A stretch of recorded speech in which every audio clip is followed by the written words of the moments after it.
33 royals. One impossible rule: never appear weak. Behind crowns and coronations, behind oil portraits and public myths, lay bodies breaking in silence, twisted spines, secret seizures, phantom heirs, and limbs that refused to obey. History painted them flawless. Reality was far stranger. This isn't the story of power. It's the story of what power had to hide. Welcome to the royal body double, where kings limped in silence, queens ruled from sickbeds, and the bloodline was anything but pure. This is 33 British royals who hid deformities and disabilities. And no, you were never supposed to know. Before we dive in, take a second to subscribe. If you love untold history and quiet conspiracies, you're in the right place. And while you're here, drop a comment.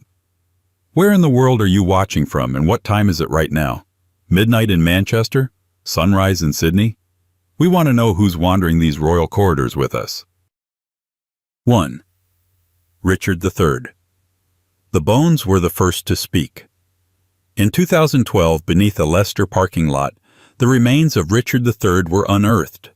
Coiled like a question mark, skull slumped sideways, spine curled into itself like a violin string pulled too tight.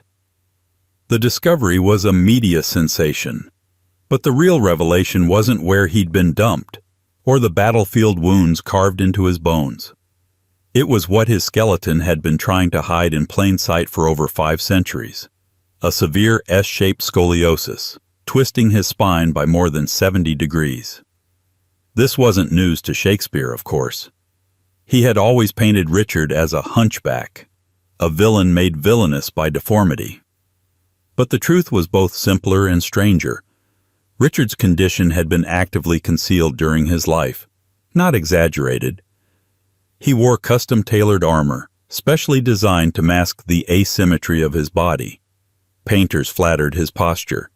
Chroniclers sidestepped his stature. And the myth of the twisted tyrant? That came later, when the Tudors needed a moral alibi for stealing his throne. In life, Richard had to walk a careful line.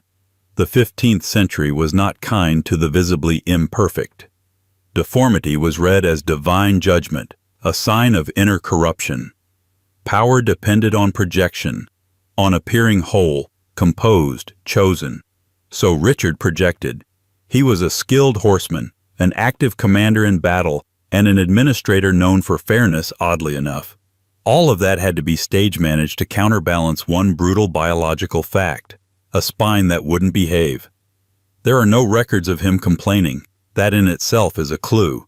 Chronic pain, difficulty breathing, limited mobility, none of it surfaces in his letters or the accounts of courtiers, which means the suffering was hidden, endured, or simply omitted. Kings weren't supposed to limp. After Bosworth, the concealment deepened. His enemies needed him monstrous, body and soul. They didn't just bury the man, they buried the truth about his body. He was cast as a scheming imp, bent and bitter, crippled by both ambition and vertebrae. The irony? The real man spent his life hiding his condition. The legend made it the centerpiece.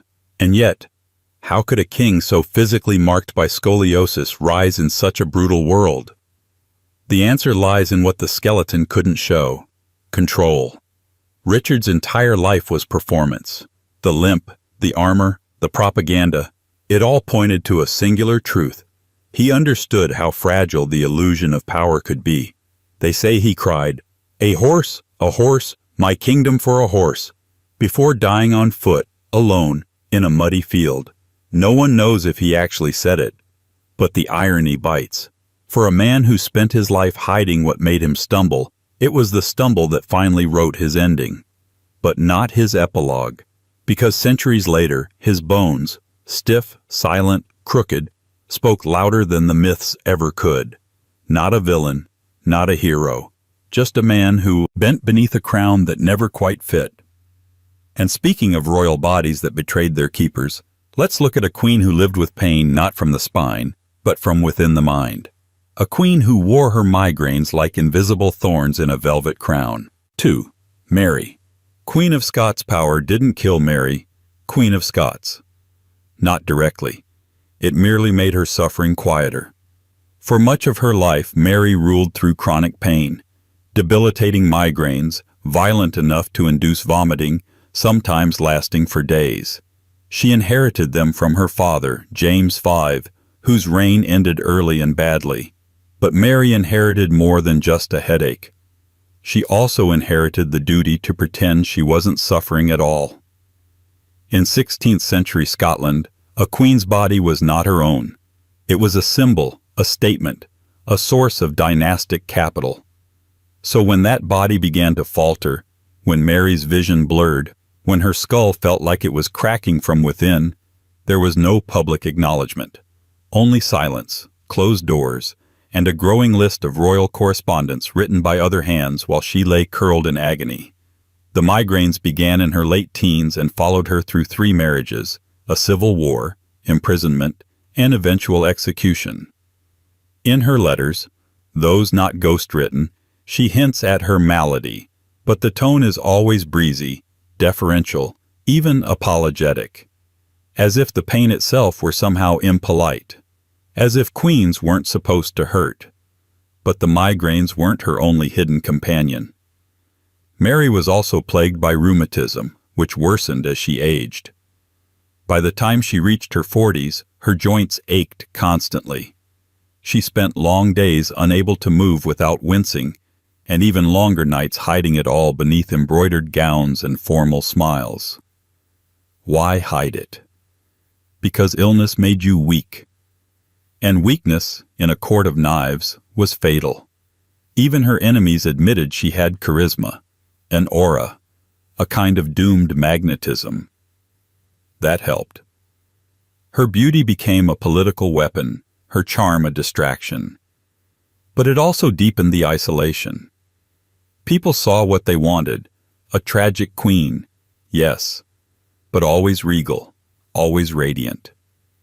No one wanted to picture the same woman doubled over in a stone chamber, pressing cold hands to her skull, whispering prayers not to faint during council. Physicians came and went. Some bled her, others prescribed mercury. None helped. But all were sworn to silence.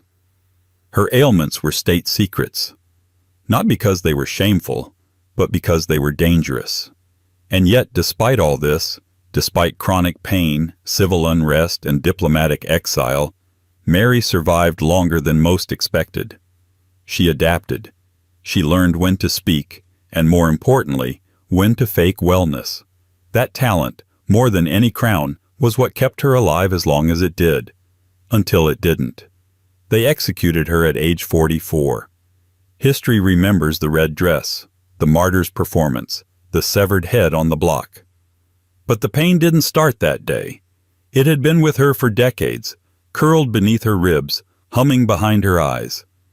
And while Mary's migraines were hidden behind diplomacy and silk, the next royal in our chain of concealed suffering would face a different kind of affliction entirely, one that attacked, not the body, but the mind.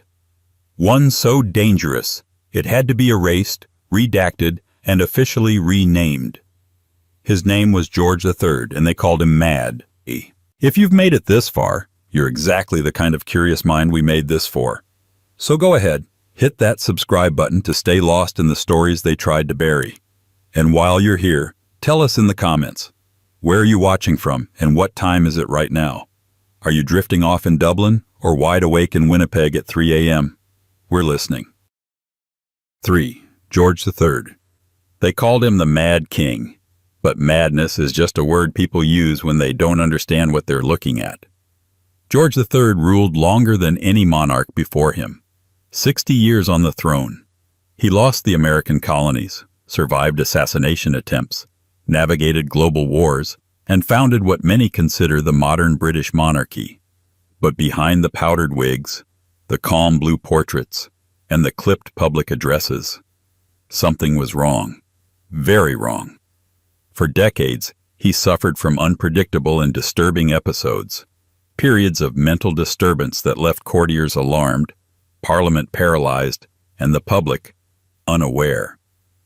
Because every time George's mind betrayed him, his government scrambled to erase it. His first major breakdown came in 1788. He became talkative, uncontrollably so, rambling speeches stretched for hours. He spoke to trees as if they were ambassadors. His letters became frantic, obsessive, laced with underlinings and cryptic repetitions. He stopped sleeping, stopped eating. Then, almost suddenly, he collapsed into a state of incoherence so severe that he was restrained for his own safety. And yet, the official bulletins were strangely upbeat. "The king is slightly unwell," they'd say. "The king requires rest. The king's condition is improving." He wasn't improving. He was disintegrating. But to admit that a monarch, God's anointed, could slip into madness? That was unthinkable. A constitutional crisis wearing a crown. If the king was mad, who ruled? And if he couldn't rule, what was he? So the government bought silence. Servants were replaced. Doctors were sworn to secrecy. Doors were closed, windows curtained, letters intercepted. Ministers formed what amounted to a crisis PR machine. Filter the damage, control the narrative, protect the monarchy. And George? He was kept out of sight. Between episodes, he functioned, sometimes brilliantly. He was curious, moralistic, devoted to his wife and children. He founded the Royal Academy of Arts. He read everything. He asked difficult theological questions at dinner. He was, by many accounts, a good man. But when the illness returned, and it always returned, it hollowed him out. Modern historians suggest he may have suffered from porphyria, a rare metabolic disorder that can cause both physical pain and mental confusion. Others argue it was bipolar disorder or severe depression compounded by stress, isolation, and over-medication. Whatever it was, George knew it was happening. He wrote notes to himself in lucid periods, begging for clarity, apologizing for confusion, trying to document the slipping of his own mind, as if his memory could become its own witness. In time, his condition became impossible to hide. In 1811, Parliament passed the Regency Act, effectively handing power to his son.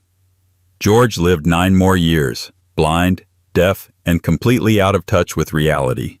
He died in 1820, locked away in Windsor Castle.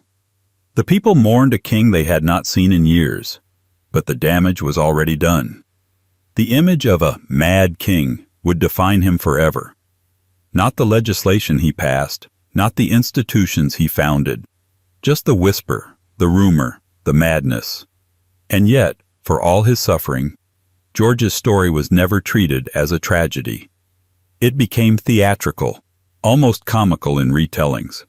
A mad monarch wandering halls, a king who mistook trees for people. But beneath the caricature was a man fighting a battle with his own mind, while the world insisted he keep pretending nothing was wrong. His mind turned against him, and the kingdom pretended it hadn't noticed. Which brings us to his son. Because if George III was the monarch who unraveled in the shadows, then George IV was the one who decayed in public. A body swollen by indulgence, pain hidden beneath velvet, and a king too large for his own throne. 4. George IV. By the end of his life, George IV could no longer walk up a single flight of stairs without help. His legs had to be wrapped in linen bandages each morning. His fingers were so swollen that he stopped wearing rings. His eyes bulged from his head with the pressure of chronic gout, dropsy, and something that doctors only dared to call morbid corpulence. But his portraits? Slimmed, tapered, poised. This was a king whose image was quite literally repainted again and again to pretend that he wasn't falling apart. When George IV was young, still the Prince of Wales, he cut a dashing figure, fashionable, witty, theatrical. A man obsessed with clothes, architecture, and elaborate self-presentation. But even then, the cracks were forming. He drank heavily, ate excessively, and suffered his first attack of gout in his early 20s. Rather than slow down, he compensated with even more grandeur. His wardrobe exploded, his palaces expanded, his lifestyle inflated like a balloon just waiting for a match. By the time he was king, the effects were impossible to ignore. His weight had ballooned to over 20 stone, more than 280 pounds. He could no longer mount a horse without mechanical assistance.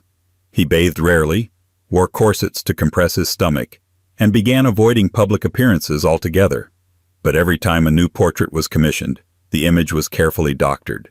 Jowls vanished. Double chins retreated. Posture straightened. He became the first British monarch to rule entirely from a chair, and the throne, it turns out, had to be reinforced.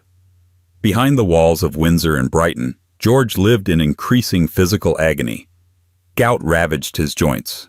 Dropsy caused severe fluid retention in his legs and abdomen. He lived on a diet that only exacerbated his conditions: rich meats, claret, port, brandy, and enormous quantities of bread and cream. One observer described him, without malice, as a man buried alive in flesh. But the official line: the king is in good spirits. He merely requires rest. He required much more than rest. He needed help to stand. He rarely slept. He had his chambers modified so he could move around in a wheeled chair. And yet he remained obsessed with appearances, wearing extravagant robes, wigs, and jeweled sashes that barely fit around his girth. Every public appearance was a carefully managed illusion. A stiffened torso, a painted face, a smile that hid a mouthful of rotting teeth. And always, silence. No court bulletin ever mentioned the extent of his illness. There was no discussion of disability. His ministers and doctors colluded in a carefully orchestrated performance. The reality of the king's body, immobile, inflamed, distorted, was kept strictly off stage. Even in death, the illusion continued. When his body was laid out for viewing in 1830, it was heavily dressed, padded in certain areas, compressed in others. Witnesses were not allowed to linger. It was a strange kind of legacy. George IV became known not for his governance, which was minimal, but for his ability to stage manage his own decline. His real skill, it turned out, wasn't ruling, but disappearing. Hiding. Curating a version of himself that looked vaguely king-like, even as the real man could no longer walk, stand, or sleep without pain.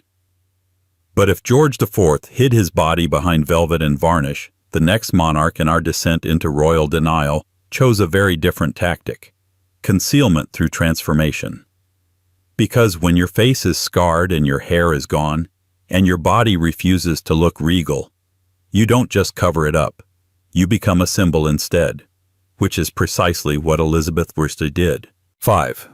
Elizabeth Worsted. By the end, she was more icon than woman. A floating face of alabaster, framed by fire-red wigs, drowning in ruffs, encased in gold thread and myth. She was Gloriana, the Virgin Queen, the light of a golden age, and underneath it all, a woman who had survived smallpox and paid for her survival in scars, hair loss, and chronic insecurity.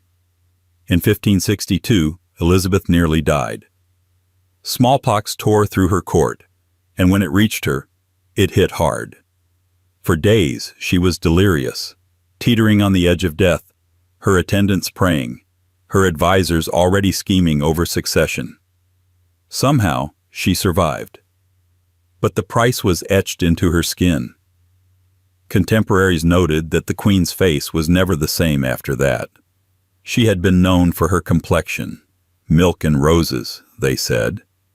But now her cheeks were marred, pitted by scars. Her hair thinned, her eyebrows vanished. She was 29 years old, and the image that had been so carefully constructed, the radiant young queen, had shattered. So she rebuilt it. Not her skin, not her hair, but the illusion. Elizabeth leaned hard into cosmetics. Her signature look, chalk white face paint, crimson lips, coal-black eyebrows, wasn't a fashion statement. It was a mask. The white paint, called Venetian ceruse, was a dangerous lead-based concoction. Toxic, yes, but effective. It hid the scars. It covered the truth. Portraits became propaganda. Artists weren't painting the woman. They were painting the idea. Commissions were rejected if they failed to capture her spirit. Wrinkles were smoothed, jowls vanished. Even as she aged into her 60s, her portraits refused to acknowledge it. She was frozen in time, face as stiff and untouched as porcelain. But the real Elizabeth was changing. Her teeth blackened. Her wigs became heavier, more elaborate, to compensate for what was underneath.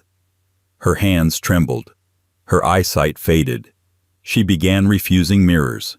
She banned any portraits that showed her aging, and in private she grew increasingly anxious, depressed, and suspicious of those around her. The court played along. Ministers flattered her appearance even as her makeup cracked in the heat.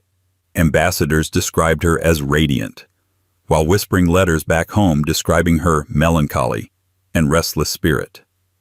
She was never seen undressed, not even by her closest ladies. Dressing the Queen was a public ritual, a daily performance of divinity. But beneath the lace and lead, there was skin, aging, scarred, fragile. And yet, she never publicly admitted weakness, not once.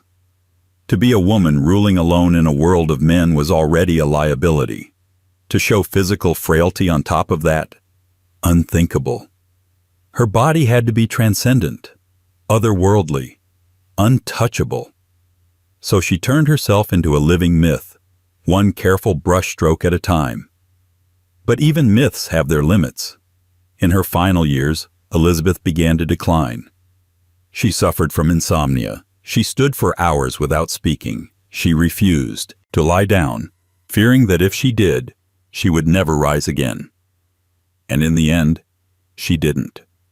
She died in 1603, sitting upright on cushions, surrounded by shadows, her mask still on.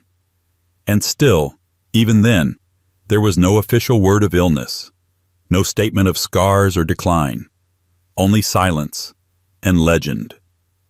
Elizabeth's body, like her reign, was built on control. She controlled what people saw, what they said, what they believed. She did not allow herself to be seen suffering because suffering was mortal, and she had long since decided that mortal was beneath her. But mortality runs in royal bloodlines, no matter how divine the makeup, and the next queen to sit upon the throne would know that all too well. Her name was Mary II, and she bore her scars not from politics or pressure, but from the same disease that marked her cousin. Only this time, the paint wasn't enough to make it disappear. 6. Mary II.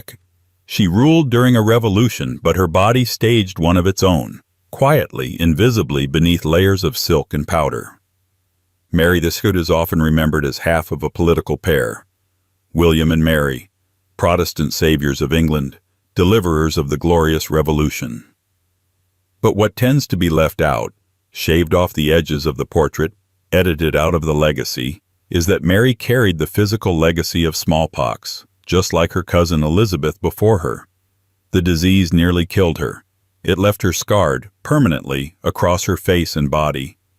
But unlike Elizabeth, who cloaked herself in myth and metaphor, Mary hid her disfigurement behind something more mundane: manners. Born into the House of Stuart in 1662, Mary was groomed to be politically useful, not personally noticed.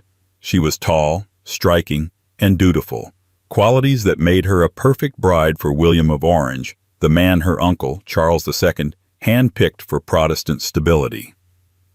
When she married and moved to the Netherlands, she did so without protest. When she was called back to rule jointly with William after the deposition of her Catholic father, James II, she accepted the crown with grace and formality. But privately, her body was marked. Mary contracted smallpox in 1692, well into her reign. It was a near-fatal case. For days, she hovered at the edge of death, while the court tiptoed around the possibility of another succession crisis. When she finally emerged from her sickbed, the disease had done its damage, deep scarring, particularly across her face. One observer described her complexion, delicately, as marred by the hand of Providence. But the court didn't speak of it, not officially, not publicly.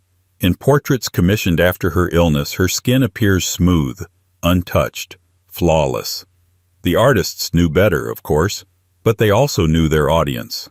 Queens weren't supposed to suffer, and if they did, it was supposed to look poetic, not physical. So Mary adjusted. She leaned into elegance. She wore face powder, yes, but not the theatrical masks of Elizabeth's era. Instead, she favored restraint. Pale shades, subdued colors, a kind of deliberate visual understatement that drew attention away from what wasn't meant to be noticed. And people noticed, just not the scars. She immersed herself in piety and charity. She gave generously to hospitals and poorhouses. She avoided excess. In a court still drunk on Restoration hedonism, Mary projected humility. It was both a religious conviction and a personal strategy. If you can't erase the scars, you can at least outshine them. But her body wasn't finished with betrayal. After surviving smallpox, Mary's health remained precarious. She complained of recurring fevers, joint pain, and exhaustion. These were not grand, visible ailments, just the kind that wear down a life from the inside. She soldiered on, as queens were trained to do, holding court, attending church, signing laws. But the court knew. Her physicians knew. William knew. In 1694, she caught what was initially called a cold. It developed into a virulent form of pneumonia, and this time there was no recovery. She died at just 32 years old, after 9 years on the throne. William, usually stern and emotionally distant, reportedly wept openly. The nation mourned. Sermons compared her to saints. Her purity, her composure, her dutiful spirit, these became the narrative. What didn't make it into the sermons? The scars, the pain, the sense that Mary's body had, like so many royal bodies before her, been forced into silence. And silence, as always, makes room for myth. But while Mary was quietly erased beneath layers of powdered decorum, her successor, James I, took a different approach. He didn't hide in portraits. He didn't vanish behind cosmetics. He faced the world with a limp, a tremor, and a speech impediment, and ruled anyway, though not without rewriting a few royal rules along the way. 7. James Way. James VI of Scotland. He limped when he walked. His hands trembled. He spoke in a stuttered rhythm, halting and hesitant, as if the words didn't quite belong to him. This was James VI of Scotland, later James I of England, the man who united two crowns, commissioned a Bible, survived the gunpowder plot, and became the living embodiment of divine right monarchy. And yet, in private moments and careful accounts, you'll find hints of a king whose body refused to match the authority of his title. James was born in 1566 under circumstances already marked by instability. His mother, Mary, Queen of Scots, was forced to abdicate when he was just 1 year old. He never saw her again. Raised by regents in a series of cold Scottish castles, James grew up isolated, bookish, and strangely frail. Reports from his early years describe weak legs, a slight twisting of the spine, and trouble walking long distances without tiring. As he aged, his walk developed into a noticeable limp, and his body remained thin, uneven, and ungraceful. He also suffered from a pronounced speech impediment, likely a stammer, that grew more obvious during times of stress. In public speeches, James often relied on notes, pre-written texts, or even stand-ins. When he had to speak extemporaneously, observers noted the disjointed cadence and muddled clarity of his voice. At court, jesters and pamphleteers would later satirize him, exaggerating his odd gait and anxious mannerisms. But during his reign, these characteristics were handled delicately.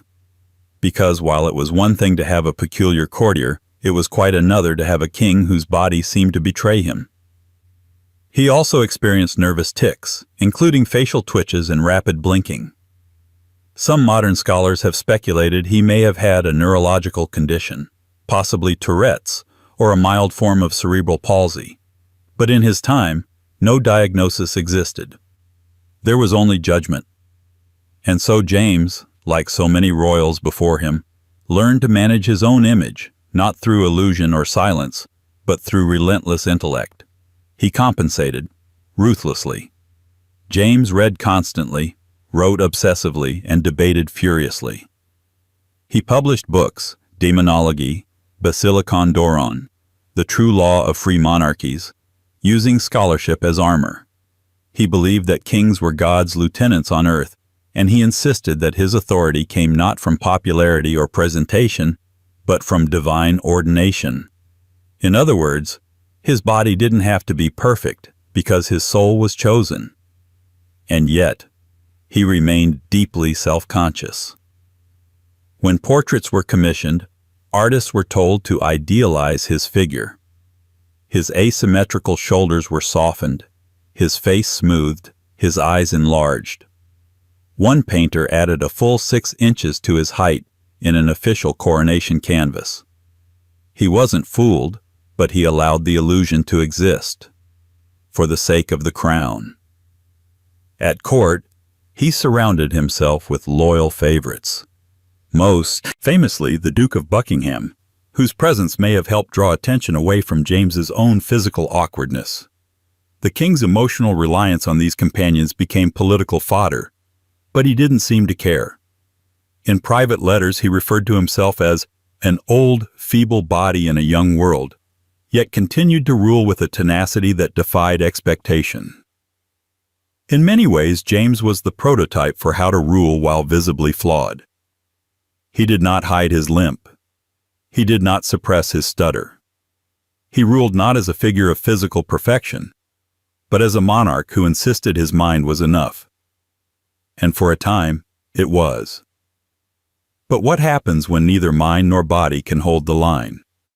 When illness isn't episodic or manageable but total?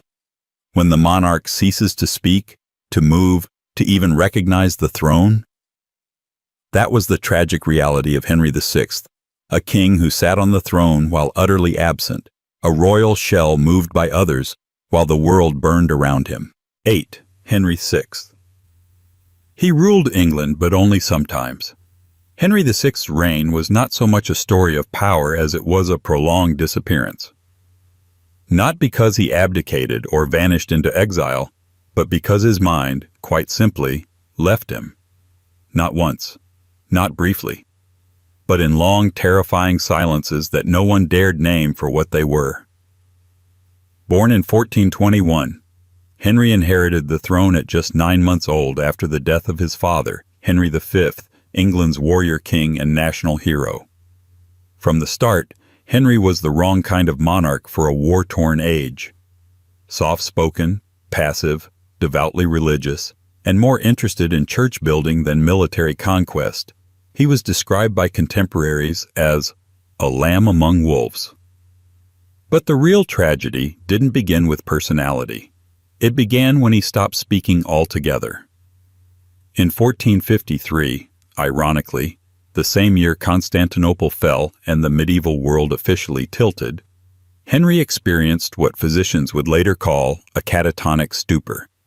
For over a year, the King of England said nothing, responded to no one, and showed no sign that he recognized his court, his wife, or even the birth of his own son. He simply vanished inward. There was no royal decree to explain it. No proclamation. Just whispers. A king who blinked but didn't answer. Who breathed but didn't rule. And this wasn't a one-time event.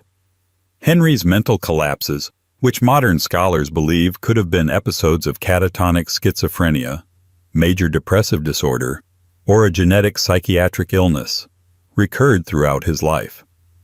His rule became a fractured timeline, punctuated by vacant stares and long silences. Regency councils filled the vacuum. His wife, Margaret of Anjou, took control of the court. Nobles fought for influence, and the Wars of the Roses began to gather in the wings. Yet still, the fiction of his kingship had to be maintained. Chroniclers at the time struggled with how to describe what they were witnessing. They avoided terms like madness, instead using phrases like, The king is troubled, or has fallen into heaviness. Physicians offered prayers, herbal remedies, bloodletting. Nothing worked. And the more England needed a leader, the more conspicuously absent Henry became. At times he would return, abruptly, as if waking from a deep sleep. He'd ask questions, smile, speak softly. He would rule for a time, sign documents, hold court, and then drift away again, like a tide going out. His reign became a kind of ghost story. The king was here, and then he wasn't. But make no mistake, this was not a private illness. The entire kingdom was forced to pretend their sovereign was present when he wasn't. Royal proclamations were issued in his name. Battles were fought. Allegiances shifted. And all the while, the man at the center of the storm sat in silence, head bowed, lost in a world no one could enter. Portraits of Henry VI are oddly placid. He appears youthful, monkish, almost saint-like. They don't show a man crippled by mental instability. They show a holy figure, pious and serene. That was the official story, that Henry was more suited to prayer than politics, more monk than monarch.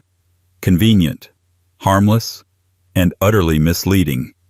Behind the myth was a country descending into chaos. The Wars of the Roses weren't just about dynastic rivalry. They were about a throne left vacant by a king who physically occupied it but could not wield it. When Edward IV seized power, Henry was captured, deposed, restored, and then deposed again. He died in the Tower of London in 1471, likely murdered. But by then, the man had been gone for years. He was a king whose absence defined his legacy, whose crown sat not on his head, but in the hands of others. And perhaps that was the most dangerous deformity of all, not a twisted limb or fragile heart, but the inability to perform the one task expected of a monarch: to be there. But while Henry VI faded into the background, the next king did the opposite. He exploded into history, larger than life, thundering through tournaments, wars, and wives. Yet beneath the velvet and violence, Henry VIII carried a body slowly rotting from within, hidden behind armor, titles, and thrones. 9. Henry VIII. He entered history on horseback. Broad-shouldered, golden-haired, athletic. The kind of prince Renaissance Europe envied. The kind of king England hadn't seen before. Henry VIII, heir to the Tudors, defender of the faith, master of 6 marriages and 1,000 myths. But he didn't end that way. By the time of his death in 1547, he could barely walk. His once celebrated legs were wrapped in bandages, oozing from chronic ulcers that would not heal.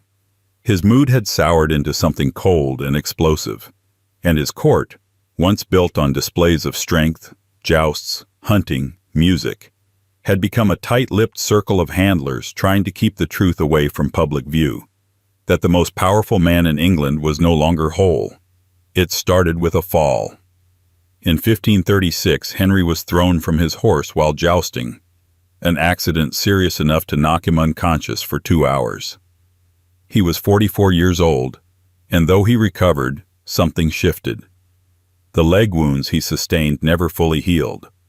What followed were decades of pain, infection, and restricted movement, all carefully masked by thrones, flowing robes, and a royal image machinery already well practiced in the art of concealment. Those ulcers, stinking, suppurating, stubborn, became the king's constant companions. Courtiers noted how his legs had to be wrapped daily, how he could no longer mount a horse without assistance, how his temper darkened as his body slowed. But none of this made it into proclamations or portraits. Instead, the illusion held. Official likenesses showed a man still upright, broad-chested, domineering. He stared down from canvases with a fixed expression of ruthless certainty. No one painted the padded chairs he needed to support himself during audiences. No one captured the shuffle behind the ceremonial walk. And then there was his size. Henry VIII's obesity in later years is widely documented by observers, diplomats, even his own tailors. His waistline ballooned. His armor had to be refitted multiple times until finally it could no longer be worn at all. He became breathless after minimal exertion, reportedly sweating heavily through layers of velvet and fur.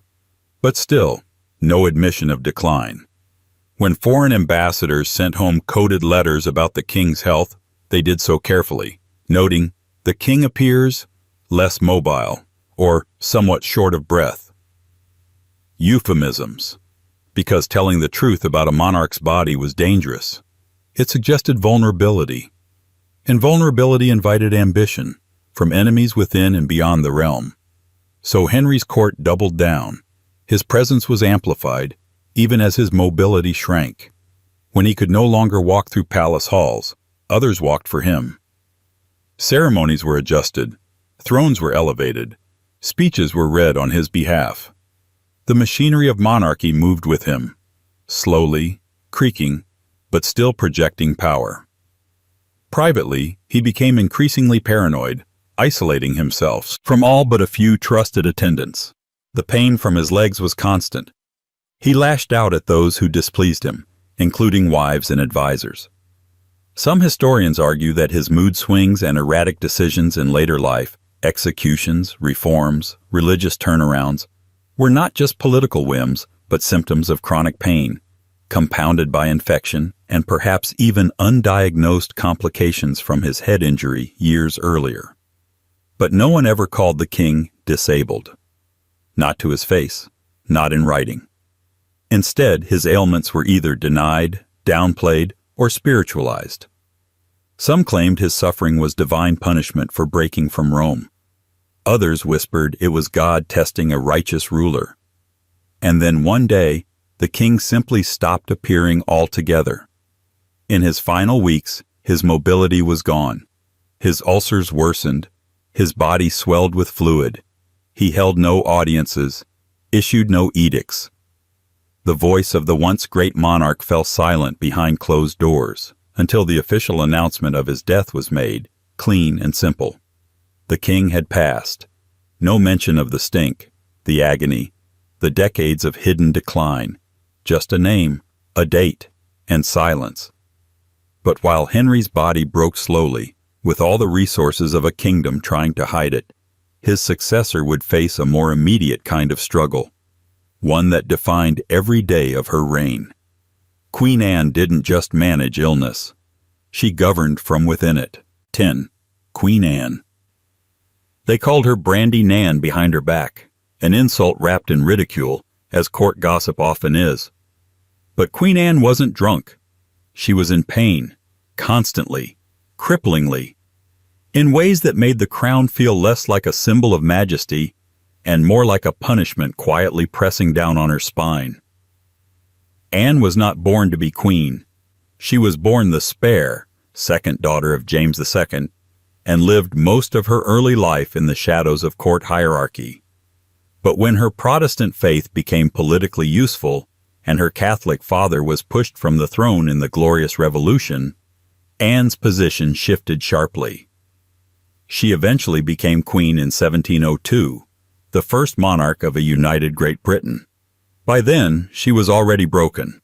Her body, once hopeful and full of promise, had turned on her early. Anne suffered from chronic inflammatory illnesses, likely a form of rheumatoid arthritis or lupus, though the exact diagnosis remains unclear. What is certain is the impact: swelling in her joints, debilitating pain, and rapidly decreasing mobility. As early as her 30s, she struggled to walk unaided. By her 40s, she was entirely dependent on wheelchairs, though the word wheelchair was never used in royal documents. It was always the Queen's sedan, or her portable chair, because disability was not a category that could coexist with sovereignty. Even in pain, Anne continued to rule. She held daily meetings with ministers, signed treaties, navigated wars, and wrangled an ever-shifting parliament. But her court was engineered to hide the scale of her suffering. Her public appearances were carefully staged. She was lifted onto thrones and into carriages behind closed curtains. Her swollen legs were wrapped in layers of fabric. Her gowns were tailored to hide the stiffness in her arms. Her throne was modified. built taller, wider, padded, to allow her to appear upright despite the pain. Contemporaries whispered about her gout, but what they meant was everything. The swelling, the stiffness, the weight gain, the fatigue. Anne's body bloated, likely from both her illness and the endless parade of treatments, bloodletting, purging, mercury-based tonics, that did more harm than good. Her face puffed, her hands curled, her gait vanished entirely. Still, no royal proclamation ever mentioned illness. She was simply indisposed, fatigued, requiring privacy. But perhaps the most tragic and heavily managed part of Anne's physical suffering was her reproductive history. She was pregnant at least 17 times. 17. Of those pregnancies, none resulted in a child who survived into adulthood. Her body delivered stillbirths, suffered miscarriages, and mourned infants lost days or weeks after birth. The emotional toll was staggering. The political toll was worse. An heir was expected. A legacy was required. And so each failed pregnancy was wrapped in silence and statecraft. The court celebrated her conceptions, held its breath during her labors, and then fell quiet when the nursery stayed empty. Again and again and again. Anne internalized this silence. In her personal letters, she expressed grief with remarkable restraint. She blamed herself. She prayed. She kept going. Despite everything, her pain, her losses, her isolation, she ruled for over a decade. During that time, Britain transformed. The two kingdoms became one. The War of the Spanish Succession altered Europe, and parliamentary power grew in ways the monarchy would never fully reclaim. And through it all, Anne remained physically present, even when she could barely move.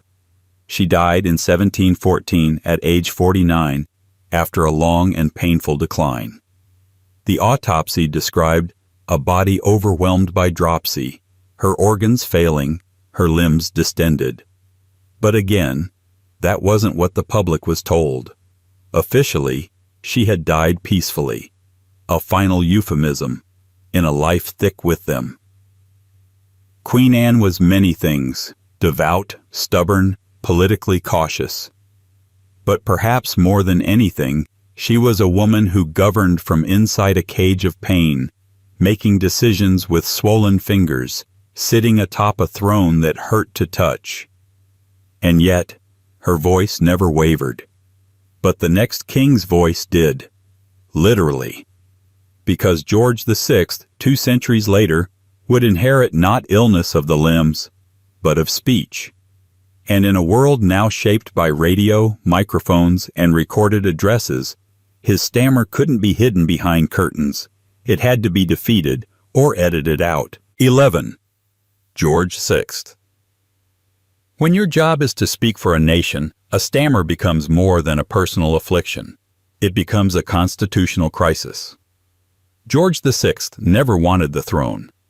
That fact is etched into every photograph of him in those early years.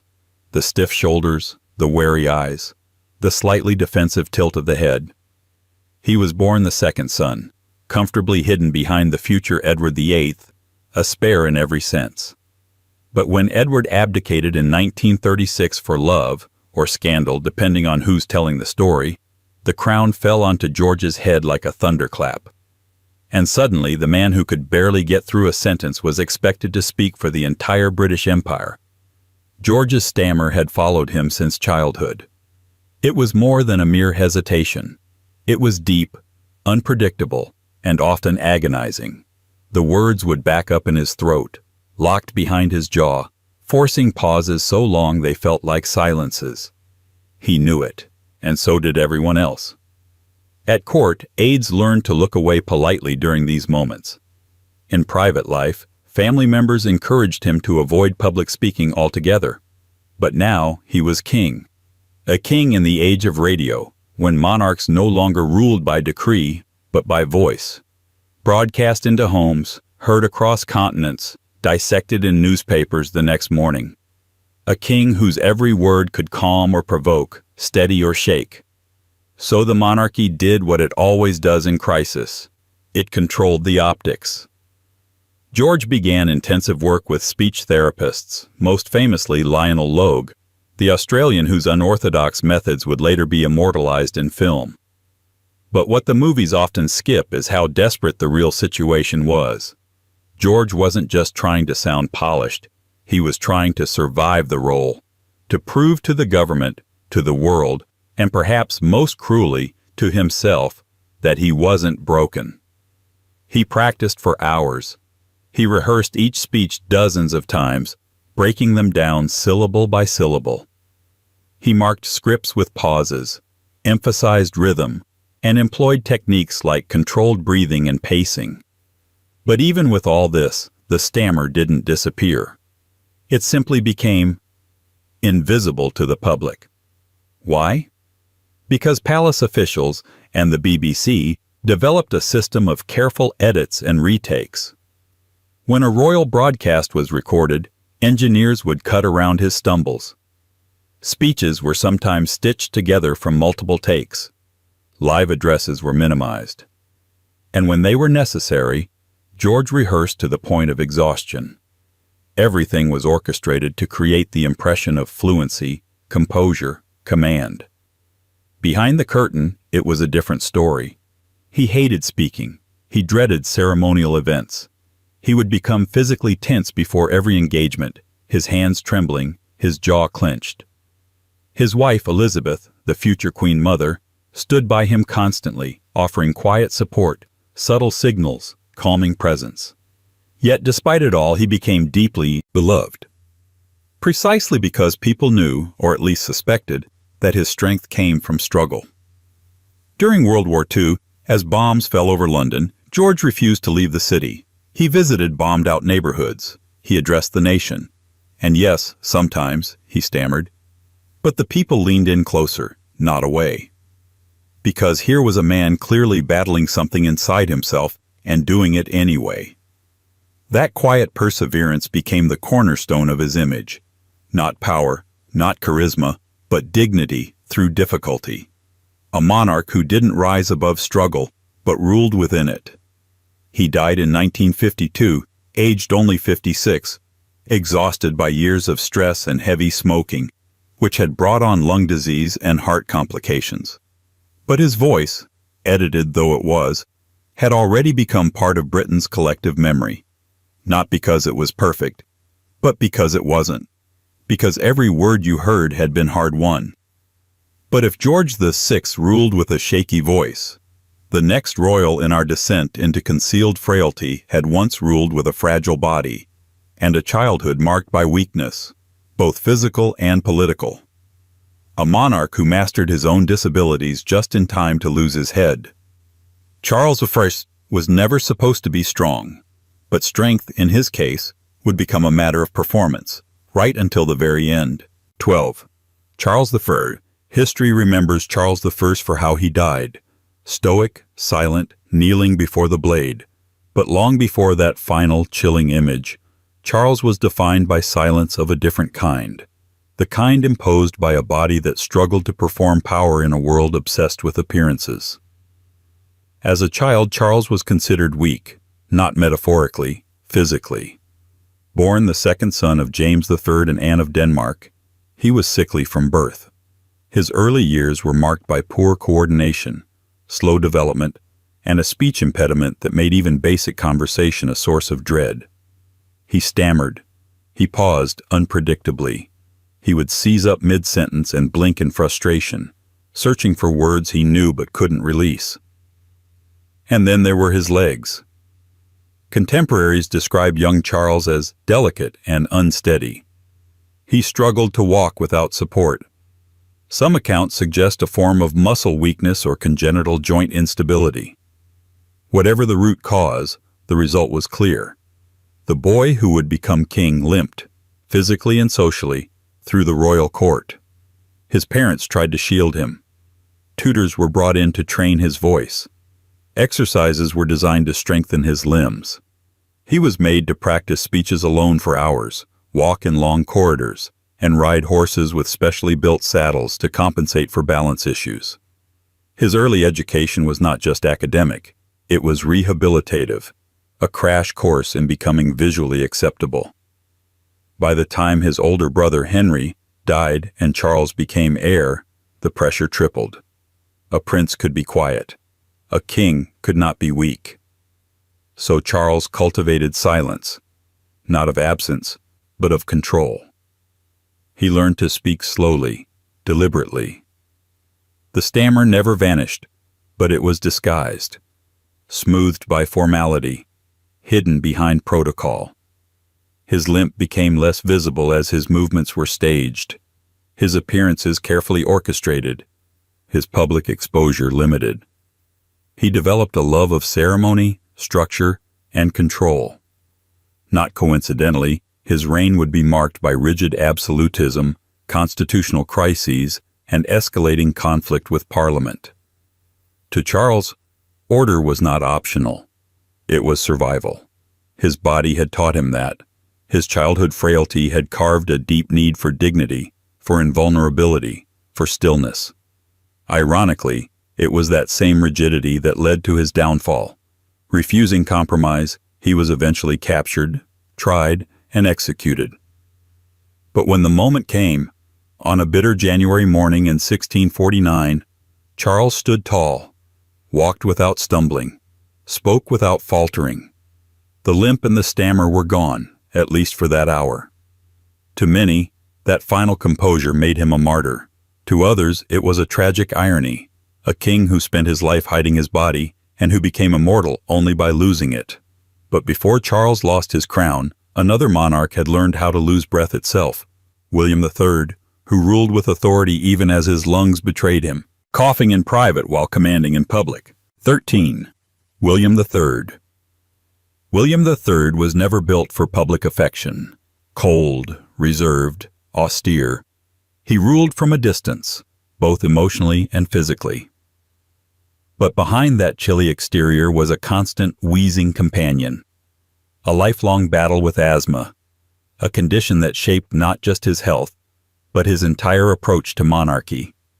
Born in The Hague and shaped by war, William arrived in England in 1688 with a sword in one hand and a declaration of constitutional monarchy in the other. He came not to charm, but to conquer. Still, he needed to project strength. And asthma, visible, audible, disruptive, was anything but regal. From his youth, William struggled to breathe, not just in winter or when ill, but unpredictably. His attacks could come in the middle of a conversation, a diplomatic meeting, a procession. Wheezing, coughing, shortness of breath, these weren't occasional inconveniences. They were chronic and often debilitating. Several contemporary sources, including his own physicians, noted how pale and drawn he often looked. His eyes sunken, his posture stiff. He moved like someone trying to conserve oxygen. But none of this made it to the stage. William understood optics. A foreign king newly installed on the English throne couldn't afford to appear frail. So, the coughing fits were managed in private. Court routines were adjusted to accommodate rest without explanation. Public events were shortened or delayed under vague pretenses. Bad weather, political matters, ceremonial conflicts. When in pain or breathless, William simply retreated. And when retreat wasn't possible, he endured in silence. He spoke little. His voice was low and monotone, not from disinterest, but likely from effort. Speaking for long periods exhausted him. His ministers learned to interpret nods, brief comments, and subtle expressions. They filled the silences he left behind. Over time, William's taciturn nature became part of his myth. Not weakness, but stoic authority. Even his military campaigns were shaped by the limits of his lungs. He traveled with doctors and tonics. His tents were aired out obsessively. At night, attendants monitored his breathing. Despite all this, he remained active in battle longer than many expected, pushing his body through the demands of leadership while his chest fought for every breath. He never asked for pity. He didn't have the luxury. His wife, Mary II, helped carry the weight of rule, especially during the early years. But after her death in 1694, William stood alone, physically deteriorating, politically embattled, and still expected to embody the strength of two nations.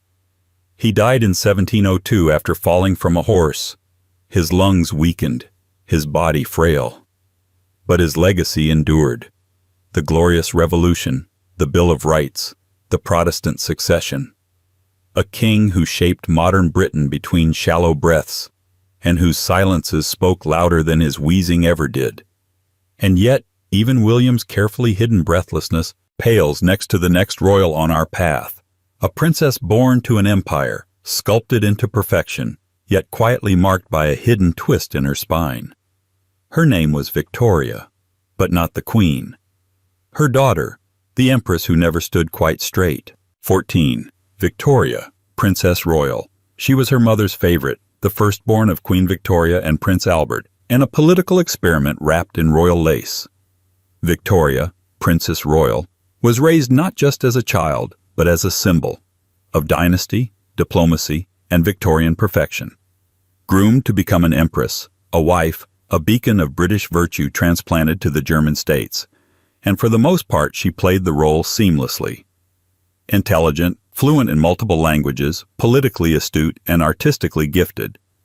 But behind the poised figure in every portrait was a hidden physical flaw, a spinal or shoulder deformity, subtle yet undeniable, the result of a birth injury or early developmental issue that left her permanently asymmetrical.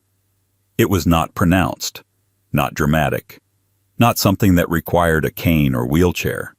But it was enough. Enough for doctors to take note. Enough for court seamstresses to learn which angles worked best for camera and canvas.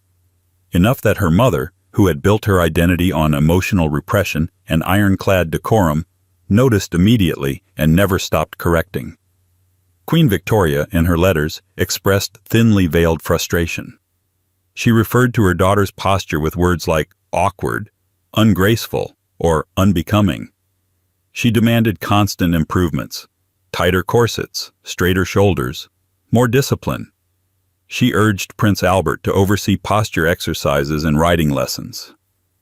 It was all framed as preparation for public life, but the subtext was clear. Imperfection would not be tolerated. And so Victoria, the daughter, learned to hide.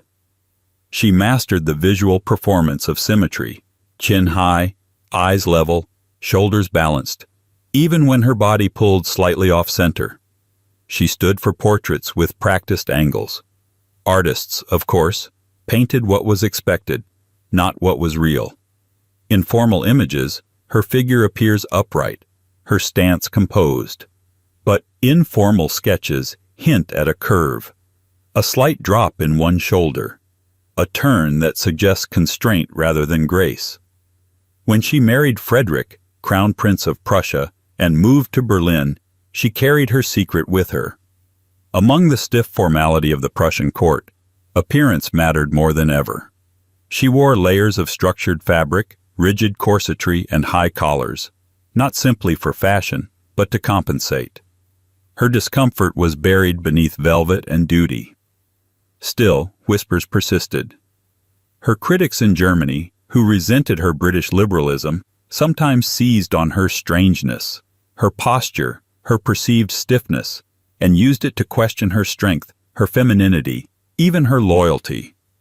All while she mothered 8 children, including the future Kaiser Wilhelm II, who himself would be born with a withered arm, another physical flaw the family would attempt unsuccessfully to manage and disguise. Victoria never publicly acknowledged her condition. She didn't need to. She spent her life performing around it. Her body was bent, but her resolve was not. And while her hidden curvature was veiled in layers of fabric and formality, her mother, Queen Victoria herself, carried a genetic secret far more dangerous. One not seen, but inherited. One that would silently ripple through the bloodlines of Europe and bring empires to their knees. 15. Queen Victoria. She was the grandmother of Europe, the iron-willed widow in black, the monarch whose reign defined an entire era. But Queen Victoria, so famously unyielding in temperament, carried within her something far more fragile, a genetic mutation that would haunt generations of royals. Not a visible affliction, not something whispered in drawing rooms or scrawled in the margins of court diaries, but a silent passenger in her blood, hemophilia. Victoria herself never suffered the symptoms, but she was almost certainly a carrier of the condition, a mutation likely originating with her, since no known trace exists in previous generations. Hemophilia, a rare disorder that prevents blood from clotting properly, is inherited in an X-linked pattern. A woman can carry it silently. A man, if he inherits it, bleeds without end. Bruises swell. Cuts linger. Joints fill with blood after the smallest injury. In the 19th century, before modern treatment, it was often a death sentence. For a commoner, this would be a tragedy. For a royal family, it was a dynastic crisis. Victoria passed the gene to at least 3 of her 9 children. One of them, Prince Leopold, would be diagnosed outright. Several of her daughters became carriers, seeding the condition into the royal houses of Russia, Spain, and Prussia. Yet the existence of the disease was treated with absolute secrecy, not because it was shameful, but because it was politically explosive. A monarch was meant to symbolize stability, continuity, divine selection. Hemophilia did the opposite. It revealed frailty. It threatened succession. It meant heirs could die from a stumble. For a royal house, that kind of vulnerability wasn't just inconvenient, it was dangerous. Victoria never spoke publicly about it. Her letters make oblique references to Leopold's delicate constitution, his bleeding fits, his troublesome joints. There are hints of guilt, too, brief, defensive comments about how one cannot be blamed for accidents of inheritance. But even in private, she refused to dwell on it. The issue was not just medical, it was political, reputational, existential. Portraits of her children show them rosy-cheeked and healthy. Official biographies gloss over lingering illnesses. And still, the blood told its own story. When Leopold bruised too easily, his staff blamed the weather. When Russian Tsarevich Alexei, her great-grandson, collapsed from minor injuries, the Russian court buried it beneath layers of mysticism and denial. Victoria lived to see the consequences.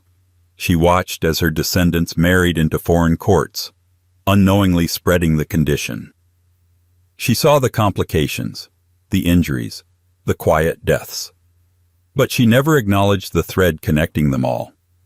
She ruled for 63 years, unshakable, unapologetic. But beneath her crown flowed a genetic legacy more lasting than any empire. And from that legacy came her son, Prince Leopold, the most fragile of her children. A prince whose every bruise was a threat, whose body was treated like glass, and whose life would become a study in how to survive when your very blood refuses to stop. 16. Prince Leopold, Duke of Albany. He was born a prince raised as a question. From the beginning, Prince Leopold, Queen Victoria's youngest son, was different, not in temperament, but in constitution. Where his brothers rode, hunted, and trained for war, Leopold watched from the sidelines, not out of choice, but out of necessity. His body, from the very start, simply wouldn't cooperate. By the age of 3, the symptoms were impossible to ignore. Small bumps led to large bruises. Minor cuts refused to clot. He would wake with painful, swollen joints, his knees and ankles visibly distended, sometimes unable to bear weight for days.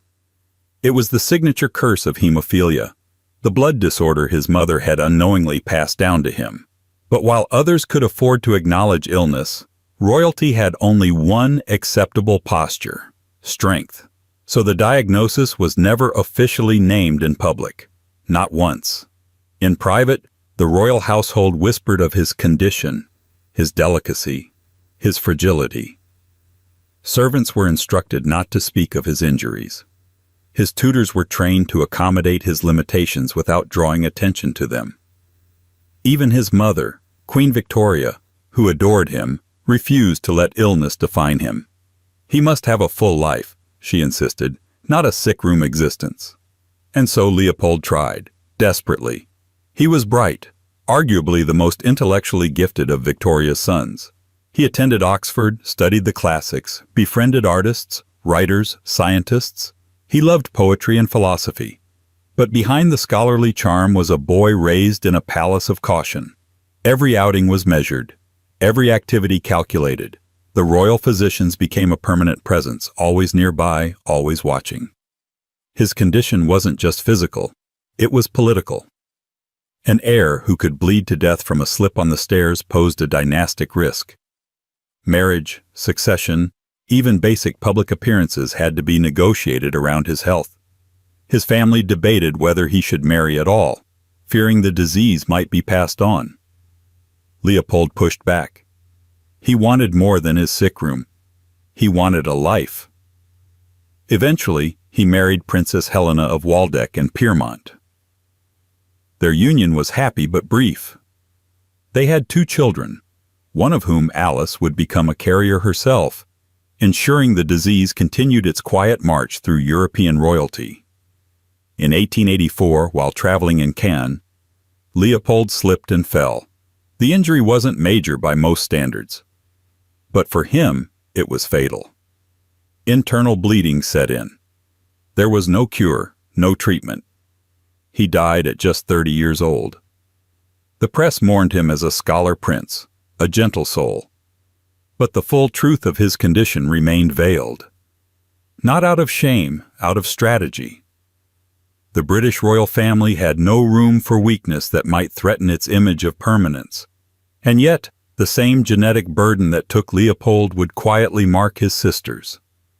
Princess Alice of Hesse, bright, devout, politically active, would carry the same silent code, pass it on, and see the consequences ripple into revolution. 17. Princess Alice of Hesse. She was the 3rd child of Queen Victoria and Prince Albert, a daughter born into the disciplined warmth of a court that prized duty over sentiment. Princess Alice was clever, introspective, and deeply compassionate, perhaps the most emotionally intelligent of Victoria's children. She grew into a devoted wife, a hands-on mother, and an early adopter of modern nursing methods long before such things were considered royal behavior. But beneath her soft demeanor and progressive values, Alice carried something far more treacherous than idealism. She was a carrier of hemophilia. The mutation passed from her mother to her, and from her to her son. But at the time of Alice's life, this chain of transmission was invisible. Genetics wasn't yet understood. The science of inheritance was in its infancy. What the royal family knew was simply this. Alice's male child was sick, and no one could explain why. Her son, Friedrich, called Friddy, was born in 1870. He was bright, cheerful, and adored. But within his first year, bruises began appearing without cause. A small bump to the head would swell for days. Minor cuts wouldn't close. Alice, who had grown up with the euphemisms and evasions of court language, recognized the pattern instantly. Her little boy had the same condition that had plagued her brother Leopold. And just like that, the shadow fell across another branch of the family tree. Friddy's hemophilia was not public knowledge. The court kept it quiet. The German press made no mention. Alice herself confided only in trusted friends and family. But in her letters, the strain is evident. She writes with a careful optimism that reads more like emotional triage. She knows what's coming. It came in 1873. While playing in a room with an open window, Friddy fell a short distance, less than a few feet. Under normal circumstances, it would have been a harmless tumble. But for a hemophiliac child, the injury triggered internal bleeding that doctors could not stop. Alice held him for hours, helpless, knowing exactly what was happening and exactly how it would end. He died at just 2 years old. The official cause of death was listed simply as injury. No mention of blood, no mention of disease, only silence. Alice never recovered. She continued her charitable work, founded nursing programs, and cared for her remaining children, but a part of her withdrew. She became more private, more solemn, and just 5 years later, during a diphtheria outbreak in her household, she succumbed to the illness herself at the age of 35, exhausted, bereaved, and largely forgotten by a monarchy that never quite knew what to do with women who didn't fit the narrative. But Alice had passed on more than her values. She had passed on the gene to her daughter Alex, better known to history as Alexandra, Empress of Russia. And while Alice's sorrow was private, her sister Beatrice's legacy would become a hidden pipeline for hemophilia, stretching quietly into the next generation. 18. Princess Beatrice. By the time Princess Beatrice was born in 1857, Queen Victoria had buried her beloved Prince Albert and retreated into a fortress of black crape and ritual mourning. Beatrice, the youngest of 9 children, became her mother's shadow. A quiet child, a companion, and eventually a caretaker. But what Victoria didn't or wouldn't say was that her daughter had inherited something else, something far less visible than duty, the same hemophilia-carrying gene that had already altered the course of their family's future. Beatrice was not ill herself. Like her sister Alice and her mother before her, she was a carrier. She lived with no symptoms, no outward sign that anything in her blood might be dangerous. But as always, the danger was reserved for the next generation. For decades, Beatrice was discouraged from marrying. Queen Victoria, fiercely dependent on her youngest child for emotional support, had no intention of letting her go. It wasn't until Beatrice was well into her 20s that she secretly began a romance with Prince Henry of Battenberg. The Queen eventually gave in, grudgingly, but only on the condition that the couple live with her. Even in marriage, Beatrice remained within reach. She had 4 children. 2 of her sons, Leopold and Maurice, would inherit hemophilia. The name was familiar by then. The condition had already taken her brother Leopold, her nephew Fritti, and begun its quiet work in other corners of Europe. But now it returned to Beatrice's own home. Still, the pattern continued: silence, euphemism, and concealment. The condition was never named in official court records. Leopold's frequent injuries were described as delicate health. Maurice, who died in World War I, was memorialized as a soldier and a hero, his condition omitted entirely from public memory. Beatrice, like her mother, maintained the careful fiction that the royal body, though occasionally prone to melancholy or fatigue, remained fundamentally strong. But within the family, there was no such illusion. Beatrice lived in quiet anxiety. Her letters reveal a woman both loving and deeply aware of the fragility she had passed on. She outlived 3 of her 4 children, and although she rarely spoke about the hemophilia that shaped so much of their lives, the pattern continued to haunt the bloodlines of her descendants, rippling outward through the Battenbergs and into the broader tapestry of European nobility. She died in 1944, at the age of 87, one of the last surviving children of Queen Victoria, and the final link in a genetic chain that had reshaped dynasties. Her legacy, like her life, was understated. No scandal, no rebellion, just the quiet transmission of something nobody could see, until it was far too late. And yet in Beatrice's case, concealment led to scandal.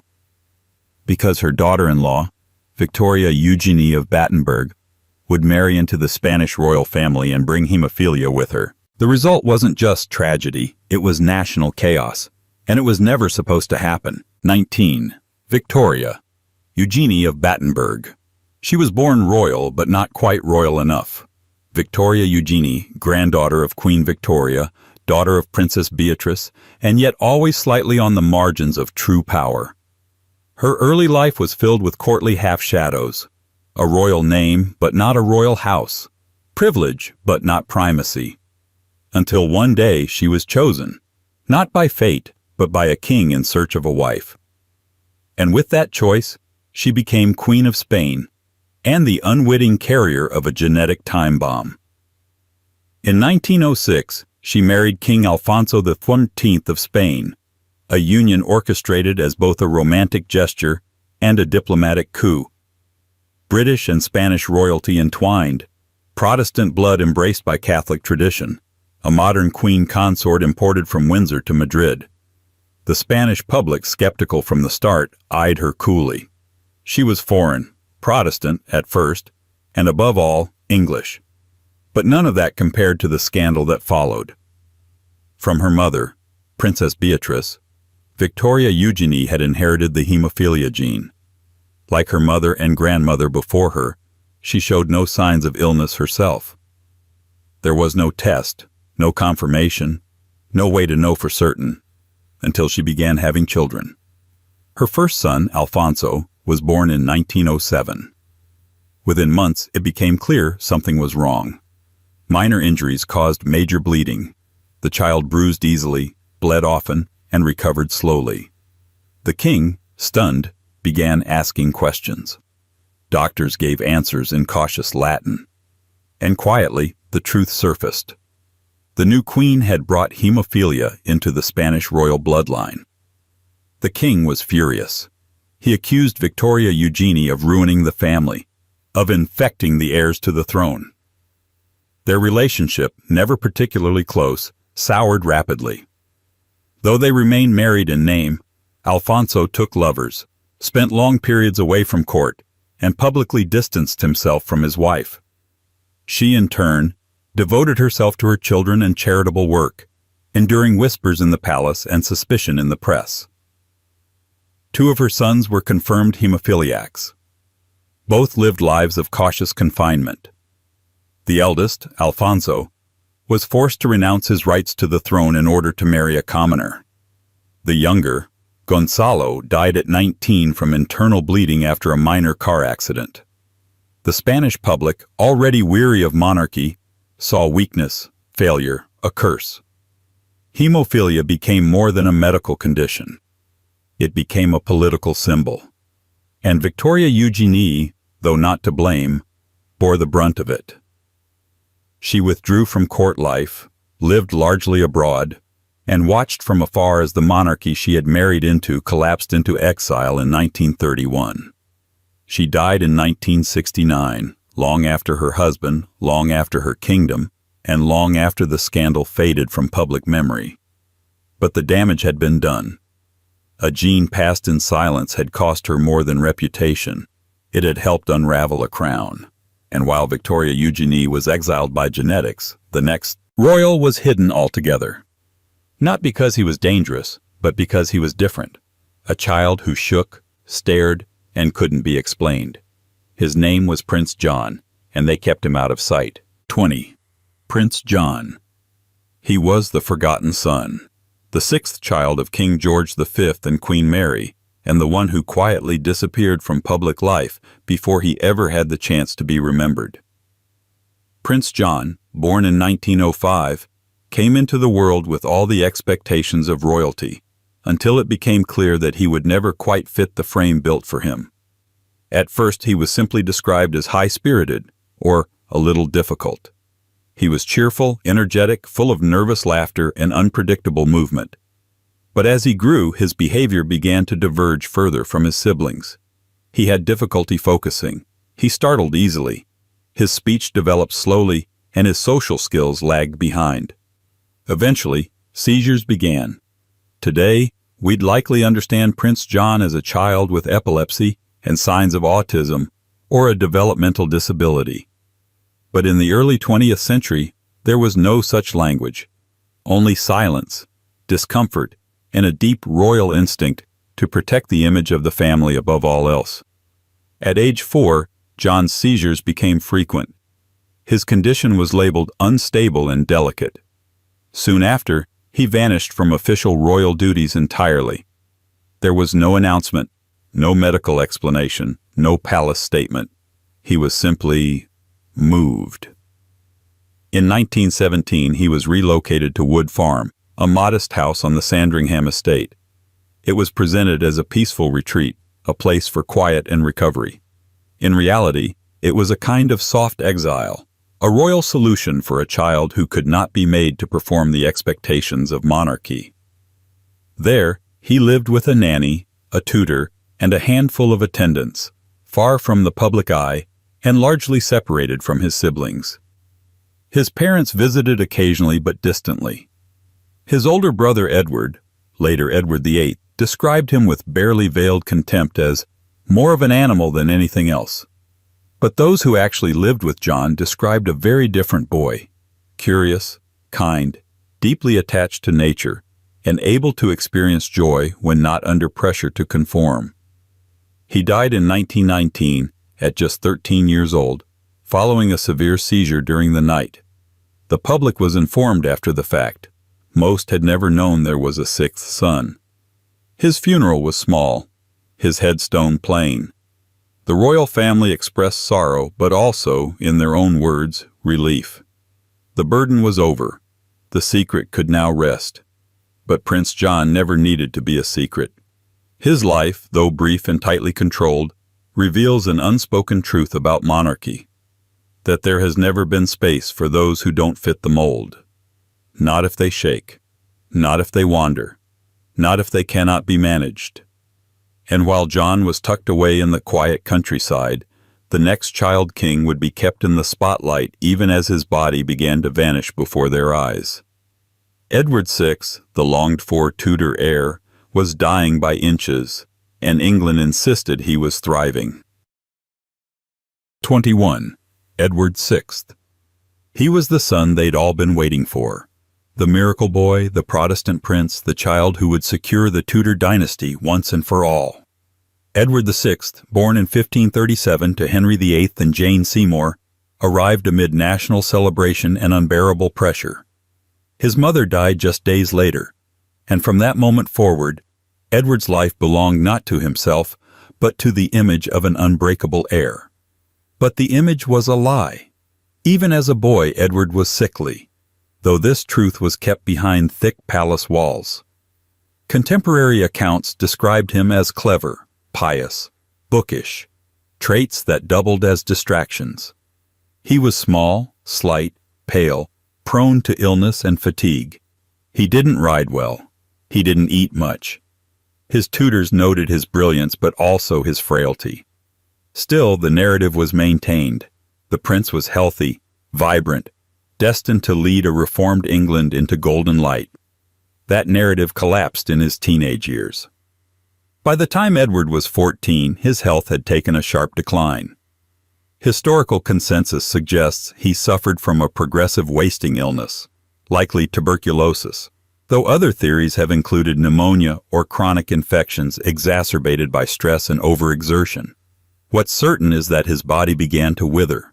He developed a persistent cough. His appetite dwindled. His skin turned ashen, his frame skeletal. But the royal press machine kept working. Bulletins described a brief fever, a passing chill, excellent spirits. While Edward shrank before his tutor's eyes, the public was told he was preparing to lead. Even in his final months, the deception continued. As he lay bedridden, racked with fever and unable to rise, official statements insisted he was recovering well. Foreign diplomats wrote home with more accurate assessments, that the king could barely speak, that his fingers were too weak to hold a pen, that he coughed blood and trembled constantly. But none of this was confirmed. The English court, desperate to project stability, clung to the fiction of vitality. Edward himself was aware. In rare, clear-eyed letters, he alluded to death. He began drafting a new line of succession, bypassing his Catholic half-sister Mary in favor of Lady Jane Grey. He wrote not like a child, but like someone rehearsing his own funeral. Because he was. He died in July 1553, at just 15 years old. The official cause of death was given in vague, evasive terms. Some blamed a fever, others spoke of lung weakness. No post-mortem was conducted, no definitive diagnosis recorded. Just a brief reign, a closed coffin, and a country left scrambling to cover the gap between appearance and reality. And while Edward wasted away in secret, his grandfather, George V, carried his own illness with stoic silence, his lungs failing quietly behind palace walls, while a nation saluted a king they never knew was suffocating. 22. George V. He was the monarch who steadied Britain through World War, revolution, and the crumbling of empires. George V, grandfather of Elizabeth II, is often remembered as the very image of restrained dignity, bearded, uniformed, dependable, boring, a king who seemed carved out of granite, immovable, unshakable, imperial. But even granite cracks. For much of his adult life, George V lived with chronic bronchitis and emphysema, the result of a lifelong addiction to cigarettes, a habit so intense that his doctors would later say it burned the lungs from the inside out. But you'd never know it from the portraits, or the speeches, or the photographs of him standing ramrod straight on palace balconies, waving to a nation that never saw him falter. And that was by design. George was raised under the rule of image. His father, Edward VII, had been flamboyant, indulgent, larger than life. George was the correction, austere, disciplined, perfectly proper. He understood, more than most, that a king's power lived in the illusion of strength. And so, when his lungs began to fail him in the 1920s, he simply didn't allow it to show. He coughed constantly. He wheezed when he stood too long. He became easily fatigued, struggled with breathing during formal occasions, and increasingly avoided long public events. Behind the scenes, he relied on oxygen tanks, delivered, hidden, and used discreetly. Court physicians devised ways to keep his condition quiet. Journalists who noticed the decline were offered subtle warnings. The king was tired, never sick, and the public, as always, believed what they were shown. Even during public appearances, when he had to rest frequently between duties, George projected solidity. He appeared on balconies for just minutes at a time, waving and retreating before anyone noticed the strain. Speeches were shortened. His voice, hoarse and breathless behind closed doors, was always firm when recorded. In private, he grew thinner, grayer, and more dependent on aides, not just for diplomacy, but for mobility. By the early 1930s, his health had sharply deteriorated. He suffered frequent bouts of bronchial infection, fluid in his lungs, and episodes of extreme fatigue. But his final illness in 1936 was once again cloaked in euphemism. Public statements described a chill and concerns about rest. In truth, he was being administered oxygen around the clock, drifting in and out of lucidity. When he died in January of that year, the public mourned a stable, reassuring figure. The press praised his duty, his strength, his loyalty to the nation. They did not mention the gasps between sentences, the whispered treatments, the slow suffocation behind velvet curtains. And so another monarch passed quietly under the weight of his own mythology, a king who breathed for a nation, even when he could barely breathe for himself. But long before George V swallowed silence for the sake of image, another king, Henry V, had watched his own face become a battlefield, as a mysterious skin disease slowly disfigured him while the court struggled to keep his crown and his body from falling apart. 23. Henry IV. Before the skin, there was the sword. Henry IV, the first of the Lancastrian kings, didn't inherit the crown. He seized it. A usurper by necessity, not divine right, he overthrew his cousin Richard II in 1399 and became king not because God willed it, but because Parliament tolerated it. That alone would have made his reign precarious. But then his body began to break down in ways no king could afford to show. By the early 1400s, Henry's face had begun to change. Chroniclers described a sudden, unsettling transformation. Sores, inflammation, scaly lesions, a creeping skin condition that disfigured his features and left him in pain. Some reports speak of a leprosy-like illness, though modern historians dismiss that diagnosis. Today, the most likely explanation is severe psoriasis, possibly compounded by lupus or another autoimmune disorder. But whatever the cause, the result was the same. The king's face was no longer suitable for display. and so it was hidden. For much of his reign, Henry became increasingly absent from public view. Ceremonies were shortened, appearances limited. When he did show himself, it was often behind heavy veils, elaborate robes, and ornate crowns, symbols meant to draw the eye away from what could no longer be disguised. Official portraits, of course, showed no such disfigurement. In them, he remained every inch the rightful monarch, clear-eyed, composed, symmetrical. But behind the scenes, his court was deeply unsettled. The king's physical decline raised uncomfortable questions. If divine favor had placed him on the throne, why was his face the one to suffer? If God approved of his kingship, why did he look more like a leper than a lord? The whispers began. Enemies seized on the transformation. Some claimed it was divine punishment for the deposition of Richard II. Others hinted at witchcraft or poison.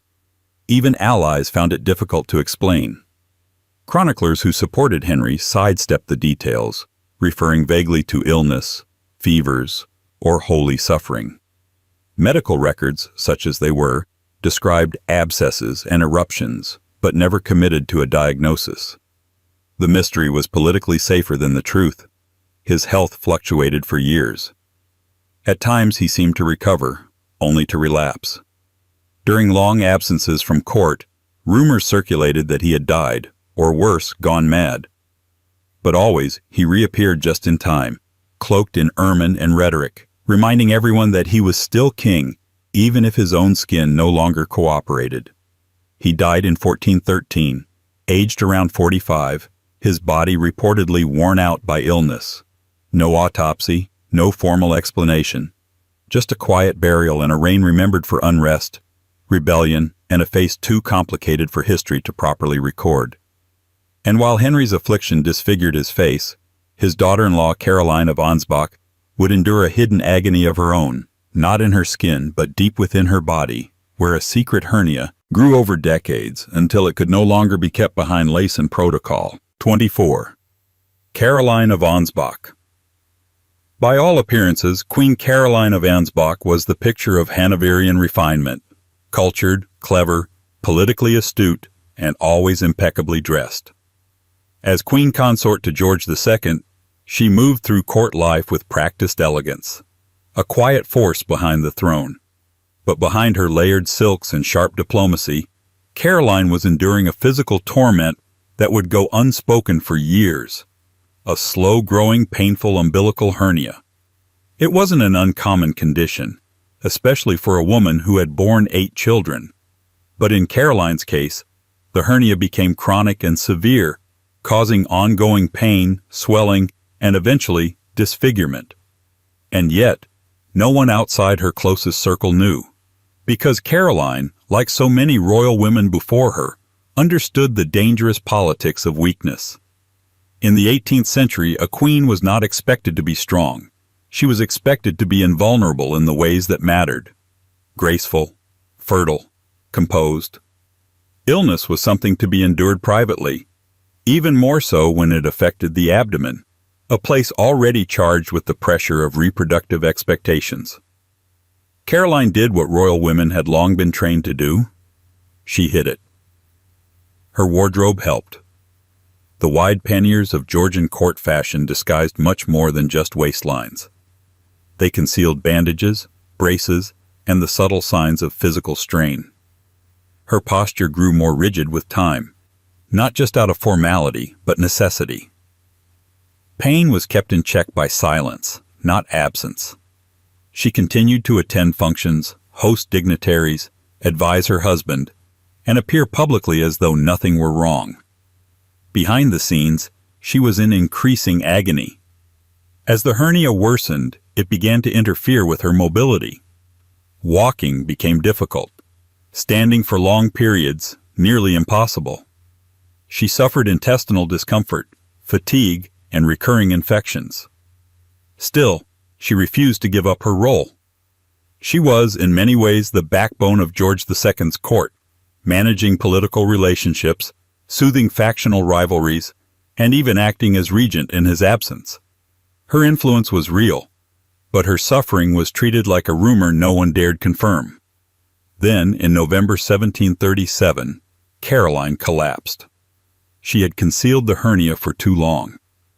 A piece of her bowel had become strangulated, a fatal complication that would require surgery. At the time, such a procedure was primitive, brutal, and extremely risky. Yet she consented, knowing it might be the only chance. The operation failed. In the days that followed, Caroline remained lucid, joking with doctors, even comforting her grieving husband. She died at age 54, leaving behind a legacy of strength wrapped in the trappings of modest invisibility. No monument commemorates her pain. No royal history lingers on the quiet resilience it took to rule while being slowly undone from within. But if Caroline concealed her suffering with composure, Anne Boleyn would face a different kind of scrutiny, not over her pain, but over her very anatomy. Whispered rumors of extra fingers and strange features that turned a queen into a cautionary tale. 25. Anne Boleyn. She was the queen who changed everything, and paid for it with her head. But long before her trial, before the accusations, before the scaffold, Anne Boleyn was already the subject of whispers. Not about her politics or her religion, but her body, specifically the parts of it that didn't quite conform to the image of a Tudor queen. The rumors began early, that she had a sixth finger, a mole on her neck, an elongated tooth, even a witch's mark. Physical anomalies that, in Tudor England, were more than just curiosities. They were signs, omens, proof, in the minds of some, that Anne wasn't just ambitious. She was unnatural. There's no definitive evidence that Anne had any significant deformities. But something was there, some subtle irregularity, enough for her enemies to seize upon. Contemporary descriptions mention a slight deformity of the nail on one of her fingers, possibly a small extra nail or malformed digit. One ambassador noted that she had a projecting tooth under her upper lip and described her complexion as swarthy. Another hinted at moles or marks on her neck and body, marks that in the 16th century were often seen as demonic. But these were not objective observations. They were political weapons. Anne was a threat from the start. She captivated Henry VIII not with docile charm, but with intellect, style, and refusal. She refused to become his mistress, refused to disappear, refused to accept less than a crown. In return, she was elevated and resented. Court rivals, foreign ambassadors, and devout Catholics saw her as a usurper, a seductress, even a heretic. Her body, therefore, became part of the narrative.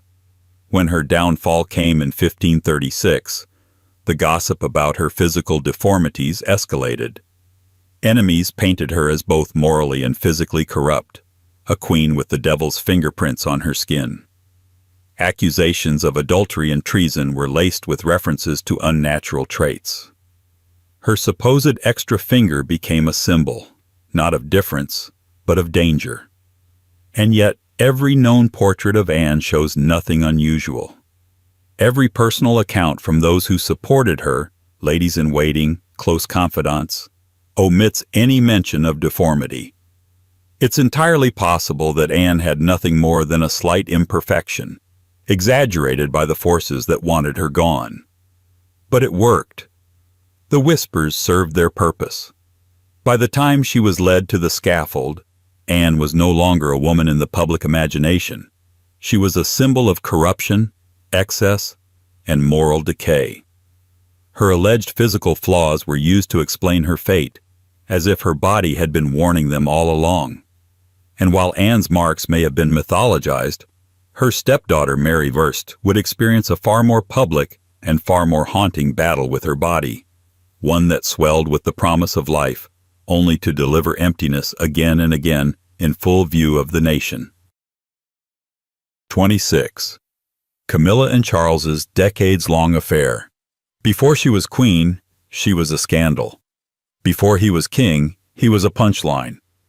The relationship between Charles and Camilla, now legally and ceremonially sanctified, spent decades as one of the worst-kept secrets in royal history. Theirs was a love story that began before it was allowed, endured in the shadows, and eventually erupted into public disgrace. But for a very long time, it was also something else entirely, an institutional liability hidden beneath layers of silence, spin, and strategic denial. The story begins innocently enough. Charles met Camilla Shand in the early 1970s. They were close in age, socially well-matched, and reportedly fell for each other almost instantly. But timing, royal expectations, and aristocratic politics got in the way. Charles, a naval officer at the time, was deemed not yet ready to marry. And more importantly, Camilla wasn't considered appropriate wife material for a future king, not virginal enough, not aristocratic enough, not image-friendly. So while Charles was away, Camilla married Andrew Parker Bowles, a well-connected army officer. The palace breathed a sigh of relief. Crisis averted. But in reality, the affair between Charles and Camilla never truly ended. It simply changed shape. Throughout Charles's courtship and eventual marriage to Lady Diana Spencer in 1981, Camilla remained a presence. Quiet, but constant. Charles insisted they were just friends. The palace reinforced that narrative with polite smiles and vague denials. Meanwhile, Diana, young, idealistic, and increasingly suspicious, saw the truth with startling clarity. They were always three in the marriage, she would later say in the infamous BBC Panorama interview. But long before that line broke the fourth wall of royal mythology, the affair had been carefully managed behind the scenes. The press was discouraged from digging. Camilla was kept out of sight. Royal aides played interference. It worked, for a while. By the early 1990s, the whole thing began to unravel. In 1992, Andrew Morton's bombshell book Diana, Her True Story, detailed the pain Diana experienced over Charles's ongoing relationship with Camilla. Then, in 1993, came the Camillagate tapes, a leaked recording of a phone call between Charles and Camilla that left the public and press stunned and, quite frankly, disgusted. The monarchy tried damage control. Charles admitted the affair had happened, but only after the marriage had irretrievably broken down. Camilla withdrew from public life. The Queen reportedly refused to even speak her name. But the tide had turned. The public, once enamored with the royal romance of Charles and Diana, now viewed the heir to the throne as morally compromised and emotionally tone-deaf. It took years, and Diana's tragic death, before the palace could begin the long, awkward project of rehabilitating Camilla's image. Even then, the effort was cautious. She didn't attend official royal events for years. When she and Charles finally married in 2027, Diana's secret interviews and recordings. Diana never had the luxury of discretion. From the moment her engagement to Prince Charles was announced, her life became a national obsession, monitored, mythologized, and manicured beyond recognition. But behind the tiaras and tabloid smiles, she was already doing something quietly radical, documenting her own truth. In the early 1990s, Diana began secretly recording her private thoughts, experiences, and emotional pain. The catalyst? A sense of suffocation. The institution had made it clear she was expected to smile, stay quiet, and uphold a version of events that bore no resemblance to her lived reality. And so she chose to speak. Not publicly at first, but privately, into microphones and into history. These recordings were facilitated by journalist Andrew Morton, who used them, without identifying his source at the time, to write Diana, Her True Story, published in 1992. The book detonated like a bomb inside Buckingham Palace. It portrayed Diana as a deeply unhappy woman trapped in a cold, calculating system. It revealed her eating disorders, her emotional distress, her suicidal ideation, and, most explosively, her knowledge of Charles and Camilla's ongoing relationship. The royal family denied everything. Aides scrambled. Morton was dismissed as sensationalist. But the truth was impossible to put back in the box. Diana had laced her own words through the pages, even if the public didn't yet know it. Eventually, the secret came out. The book had been based on recordings made with Diana's full knowledge and cooperation. It wasn't an unauthorized biography. It was her personal manifesto. But she didn't stop there. In 1995, Diana gave a now legendary televised interview to Martin Bashir for the BBC's Panorama program. It was the first time a senior royal had spoken so candidly, so emotionally, and so directly to the public. She confirmed the affair. She spoke of her own infidelity. She talked openly about her struggle with mental health, and she made clear, in no uncertain terms, that she felt unprotected by the royal institution. The interview sent shockwaves through the palace and the public. It was also, as later investigations revealed, obtained through manipulation. Bashir had used falsified documents to gain Diana's trust, but the content of the interview was genuine, and it irreversibly altered how the public viewed the royal family. Afterward, Diana was effectively cut loose. She and Charles formally divorced in 1996. Her royal HRH title was stripped, but her voice had been heard and recorded. The monarchy, an institution built on silence and ceremony, had been outmaneuvered by a woman with a microphone. And the recordings she left behind would continue to shape her legacy long after her death. Because when history is controlled by those in power, truth becomes an act of rebellion. And Diana, for all her flaws and contradictions, made sure hers could not be buried. The next secret? It wasn't whispered into a microphone. It was shouted through slammed doors. 28. Charles and Diana's miserable marriage. It began with a wave from the balcony, a fairy tale gown, and the ringing of wedding bells across a hopeful Britain. July 29, 1981. Charles and Diana, the perfect prince and the perfect bride. Or so everyone thought. What they were really witnessing was a state-managed illusion, an arrangement wrapped in tradition and crowned with denial. Behind the camera flashes, the marriage was cracking before it had even begun. Charles, 32, was under mounting pressure to marry. Diana, just 20, was chosen not only for her aristocratic background, but for her perceived pliability. She was young, charming, and, most importantly to the royal establishment, untouched by scandal. But no one seemed to ask if they were actually compatible. They weren't. Charles was still emotionally entangled with Camilla Parker Bowles, a relationship he had never truly let go of. Diana knew it. She even confronted Camilla about it, long before the public knew anything. That confrontation would later be immortalized in books and interviews, but at the time it was smoothed over by palace aides as teething problems in a royal marriage. The real problem? The marriage was never based on love. At least not mutual love. It was a dynastic necessity, engineered by tradition, not affection. From the honeymoon onward, the distance was obvious. Diana felt isolated and unwanted. Charles felt trapped and misunderstood. They were cast as leads in a romantic narrative neither of them believed in. Diana, thrust into the spotlight, began to buckle under the pressure. She was mobbed by photographers, dissected in tabloids, and criticized for everything from her fashion to her facial expressions. Charles, rather than protect her, seemed resentful of her instant popularity. She was called the People's Princess. He was called, well, often just the other one. By the late 1980s, their public appearances had become performances, polite, strained, and increasingly rare. Behind the scenes, the relationship had deteriorated into long stretches of cold silence and passive-aggressive warfare. Affairs were happening on both sides. Tensions spilled over into staff gossip, which spilled over into the press.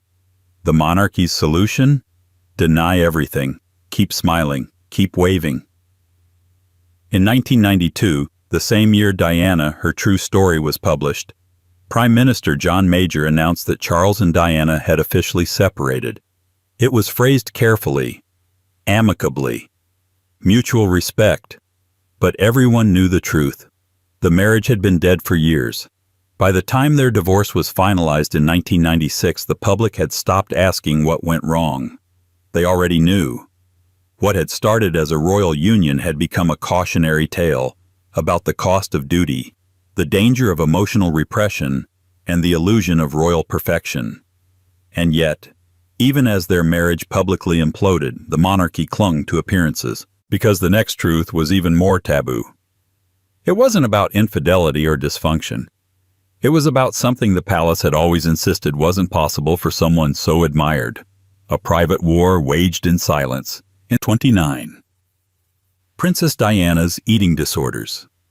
For years, the public watched her shrink, in gowns, in photographs, in footage replayed 1,000 times over.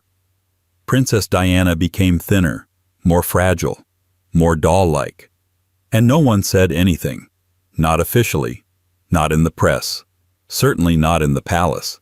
Because admitting that the Princess of Wales had an eating disorder would have required the royal family to admit something far worse, that their world, so gilded and guarded, could cause real suffering. But Diana was suffering, and she wasn't hiding it. In interviews, later recordings, and first-hand accounts, Diana revealed the extent of her battle with bulimia, a condition she said began shortly after her engagement to Charles. The pressure, the scrutiny, the coldness of palace life, it all compounded into a self-destructive coping mechanism that the monarchy neither acknowledged nor intervened in. At the time, bulimia was barely understood by the public, and even less by the institutions surrounding her. Within the palace, it was treated as an embarrassment, not an illness. Staff were told not to mention it. Family members, including Charles, reportedly dismissed it as attention-seeking. The result was that Diana was left to manage it on her own, which she did intermittently between photo ops and state dinners. The irony is brutal. The woman known for her beauty and grace was waging a secret war against her own body, a body that the monarchy was using as a symbol of perfection. And every time she appeared in public, thinner, paler, quieter, the system applauded her poise, rather than asking what it was costing her. Diana herself later spoke openly about it. In her 1995 Panorama interview, she said, "You inflict it upon yourself because your self-esteem is at a low ebb, and you don't think you're worthy or valuable." Her voice was calm, her words were searing. That one admission cracked open a conversation Britain had been avoiding. For the first time, a senior royal had publicly discussed mental health, not in vague terms, but with brutal honesty. And not as a public service campaign, but as lived experience. The palace? Silent again. They issued no statement, no initiative, just the usual hope that the news cycle would move on. But it didn't.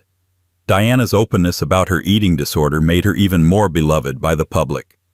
Not because she was perfect, but because she was finally undeniably real. She wasn't a statue in a tiara. She was a young woman drowning in a world that demanded she never show weakness, and who chose to show it anyway. And yet, even as she lifted the veil on her suffering, another veil remained, one covering the parts of her life the monarchy worked even harder to conceal: her lovers, her private joys, her quiet rebellions. Not everything was tragic. Some of it was just forbidden. No one said anything, not officially, not in the press, certainly not in the palace, because admitting that the 30 Diana's secret lovers. For someone watched by the world, Diana had a remarkable ability to disappear, emotionally, romantically, even physically. Not from the cameras, of course. The cameras were constant, but from the narrative that the palace insisted upon, that she was a jilted princess, frozen in time, eternally heartbroken. What the royal script didn't account for was that Diana, long before she died, had begun rewriting herself, not just as a symbol of survival, but as a woman who dared to seek love on her own terms. And she did, more than once, more seriously than the palace ever wanted to admit. Throughout the 1990s, Diana was involved with several men, all of them deemed inappropriate by royal standards, which is to say, they were real people. Not dukes, not diplomats, not distant cousins from acceptable bloodlines. They were human, flawed, and in some cases, deeply ordinary, which made them dangerous in the eyes of the institution. One of the most serious was Dr. Hasnat Khan, a British Pakistani heart surgeon whom Diana met in 1995. Quiet, brilliant, and intensely private, Khan was everything the monarchy wasn't. Their relationship lasted nearly 2 years, hidden from the press, barely acknowledged by insiders, and deeply serious by Diana's own account. She described him as Mr. Wonderful. Friends later said she had considered converting to Islam to marry him, but the relationship was quietly suffocated by the pressures that surrounded her. Khan, wary of the media circus, reportedly ended things. Diana, never content with loneliness, moved on, this time more publicly. In the summer of 1997, she began a high-profile romance with Dodi Fayed, son of Egyptian billionaire Mohammed Al-Fayed. This one the world saw, on yachts, at restaurants, in grainy long-lens photographs splashed across front pages. The palace maintained silence. The tabloids foamed at the mouth, and speculation erupted. Was it real love? A summer fling? A provocation? We'll never fully know. Their relationship was still unfolding when both were killed in a car crash in Paris that August. Conspiracy theories bloomed almost immediately. Was it an accident? Was it orchestrated? Was the royal family involved? The questions multiplied, partly because of who Dodi was. A Muslim, a non-Brit, a name that would never have been welcomed into the House of Windsor. After Diana's death, the palace scrambled to reassert control over the narrative. Grief was allowed, but only within approved limits. Her private life, her lovers, her personal desires, her emotional rebellions, was quietly scrubbed in favor of sainthood. But the facts remained. Diana had fallen in love, more than once, and she had done so while under constant surveillance, legal pressure, and tabloid obsession. She tried to live like a normal woman in the most abnormal of circumstances, and the monarchy, instead of protecting her, often treated her affections like threats to be managed. In the end, her love life was neither fairy tale nor scandal. It was simply human, and that perhaps was what made it so unacceptable. But while Diana's romances caused embarrassment, 31. Royal finances and offshore investments. The British monarchy is many things: symbolic, ceremonial, historical. But it's also a financial institution, flush with centuries of inherited wealth, taxpayer subsidies, and mysterious streams of private income. For most of modern history, the inner workings of royal finances have remained shrouded in polite vagueness: the sovereign grant, the duchies of Cornwall and Lancaster, the Crown estate. The public was told that the system was balanced, mutually beneficial, tradition-bound, all very above board. And then came the leaks. In 2017, the Paradise Papers, a massive leak of documents related to offshore investments, exposed that millions of pounds from the Queen's private estate, the Duchy of Lancaster, had been invested in offshore tax havens, including the Cayman Islands and Bermuda. Among the investments? A rent-to-own furniture company accused of exploiting poor British families. The irony practically wrote itself. The monarchy issued a carefully worded statement. The investments, it said, were legal. They were made by financial managers without the Queen's direct knowledge. And while technically accurate, the damage was already done. The perception of the royal family as financially insulated and morally aloof was reinforced, not by enemies, but by spreadsheets. This wasn't the first time royal finances had come under scrutiny. Decades earlier, public unease was already building over how much the royal household cost the taxpayer. The sovereign grant, essentially an annual payment from the government to cover the monarchy's official expenses, was repeatedly defended as a bargain. But critics noted that the monarchy's total wealth, including properties, art, land, and private investments, remained immune to serious oversight. The crown estate alone generates billions in revenue, which, technically, goes to the government. But in exchange, the monarchy receives a fixed percentage. Meanwhile, the Duchy of Cornwall and the Duchy of Lancaster, considered private estates, operate as sprawling portfolios with minimal transparency. And yet, asking questions about royal money remains taboo. Parliamentary debates are rare. Journalistic investigations are often stonewalled. FOI, Freedom of Information, requests related to the monarchy are blocked by special exemptions. The royal family is, in effect, the least scrutinized wealthy institution in Britain. Why? Because the monarchy isn't just rich, it's sacred. And sacredness, as any accountant will tell you, is a great way to avoid an audit. But the offshore revelations were different. They weren't hypothetical or ideological. They were specific, traceable, embarrassing. And for a brief moment, they punctured the myth of royal neutrality. The Queen, head of state, face of charity, symbolic mother of the nation, was now also a stakeholder in companies that made headlines for all the wrong reasons. The monarchy survived the scandal, as it always does. No laws were broken. No one resigned. But the story left a permanent stain. 32. Queen Anne's severe health problems. She ruled over the unification of England and Scotland, survived bitter political factions, and outlived every one of her children. Queen Anne, last of the Stuarts, first sovereign of Great Britain, spent her reign preserving a kingdom and quietly losing a family. While history remembers her as a devout, rotund monarch with a tragic face, what the records downplay, or neatly abbreviate, is the relentless, almost unimaginable scope of her personal suffering. Queen Anne experienced at least 17 pregnancies. 17. Of those, only one child, Prince William, Duke of Gloucester, survived infancy. He died at age 11.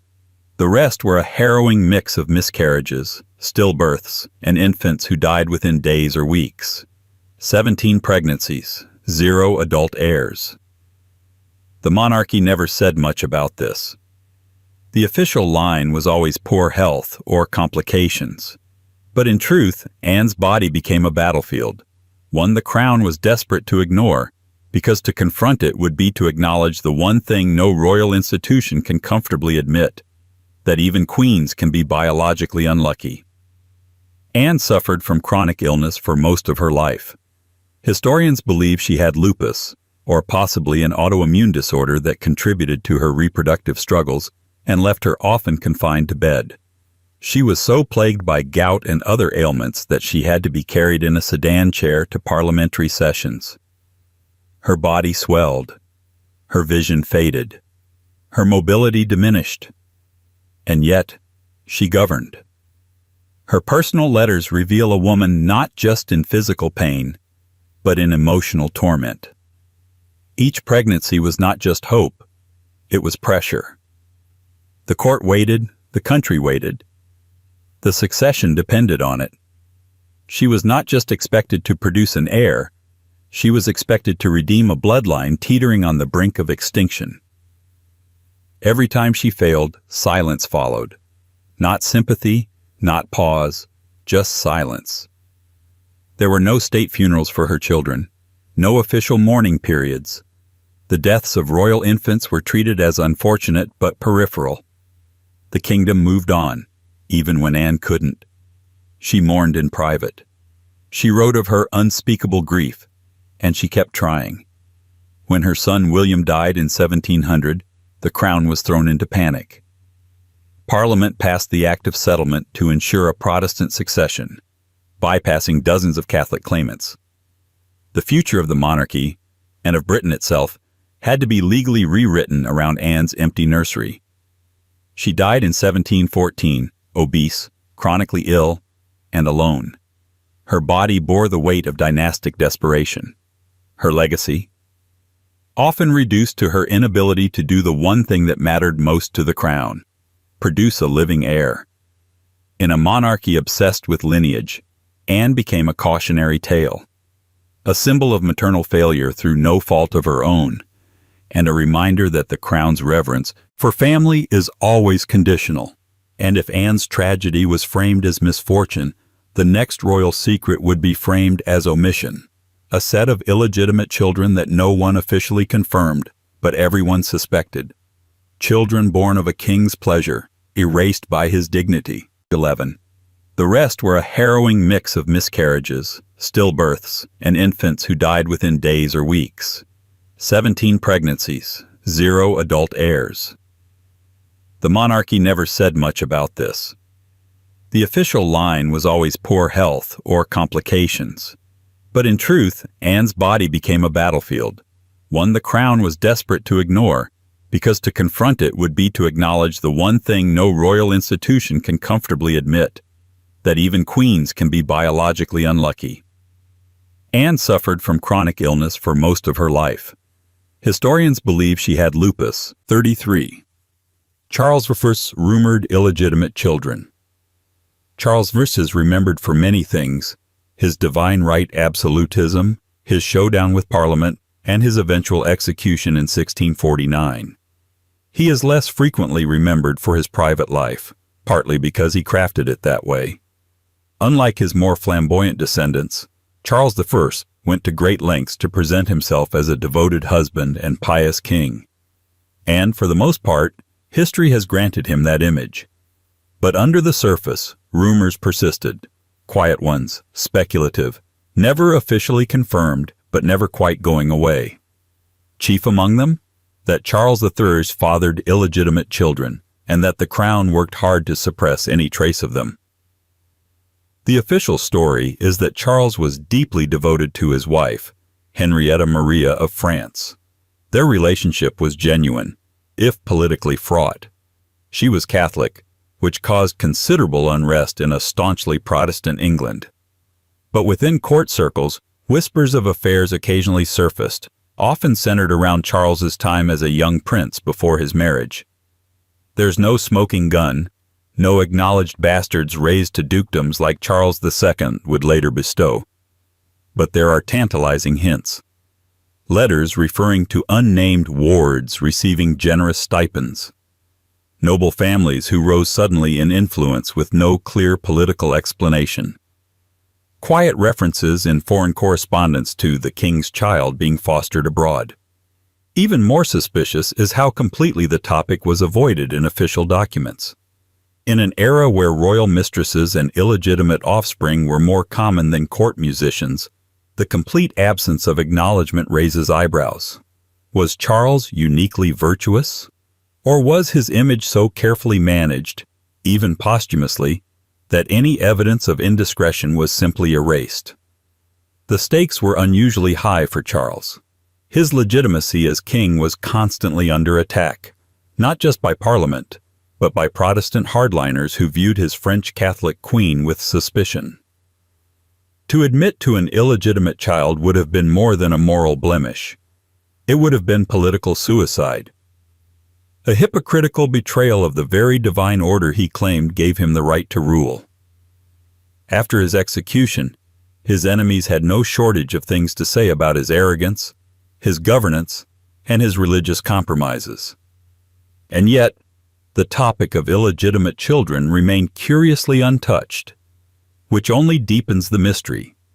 If they had existed, and if they had been known, wouldn't the parliamentarians have weaponized the revelation? Or did even they agree to keep the private affairs of the monarchy out of political warfare? It remains one of those royal questions historians continue to circle, not because it would dramatically rewrite the lineage, but because of what it would reveal about how the monarchy curated its narrative.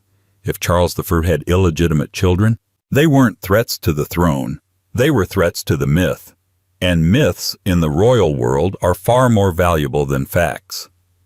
The next king, however, wouldn't be so careful. His secrets wouldn't just come with whispers, they'd come with exile, rebellion, and a secret religious agenda that nearly toppled the crown.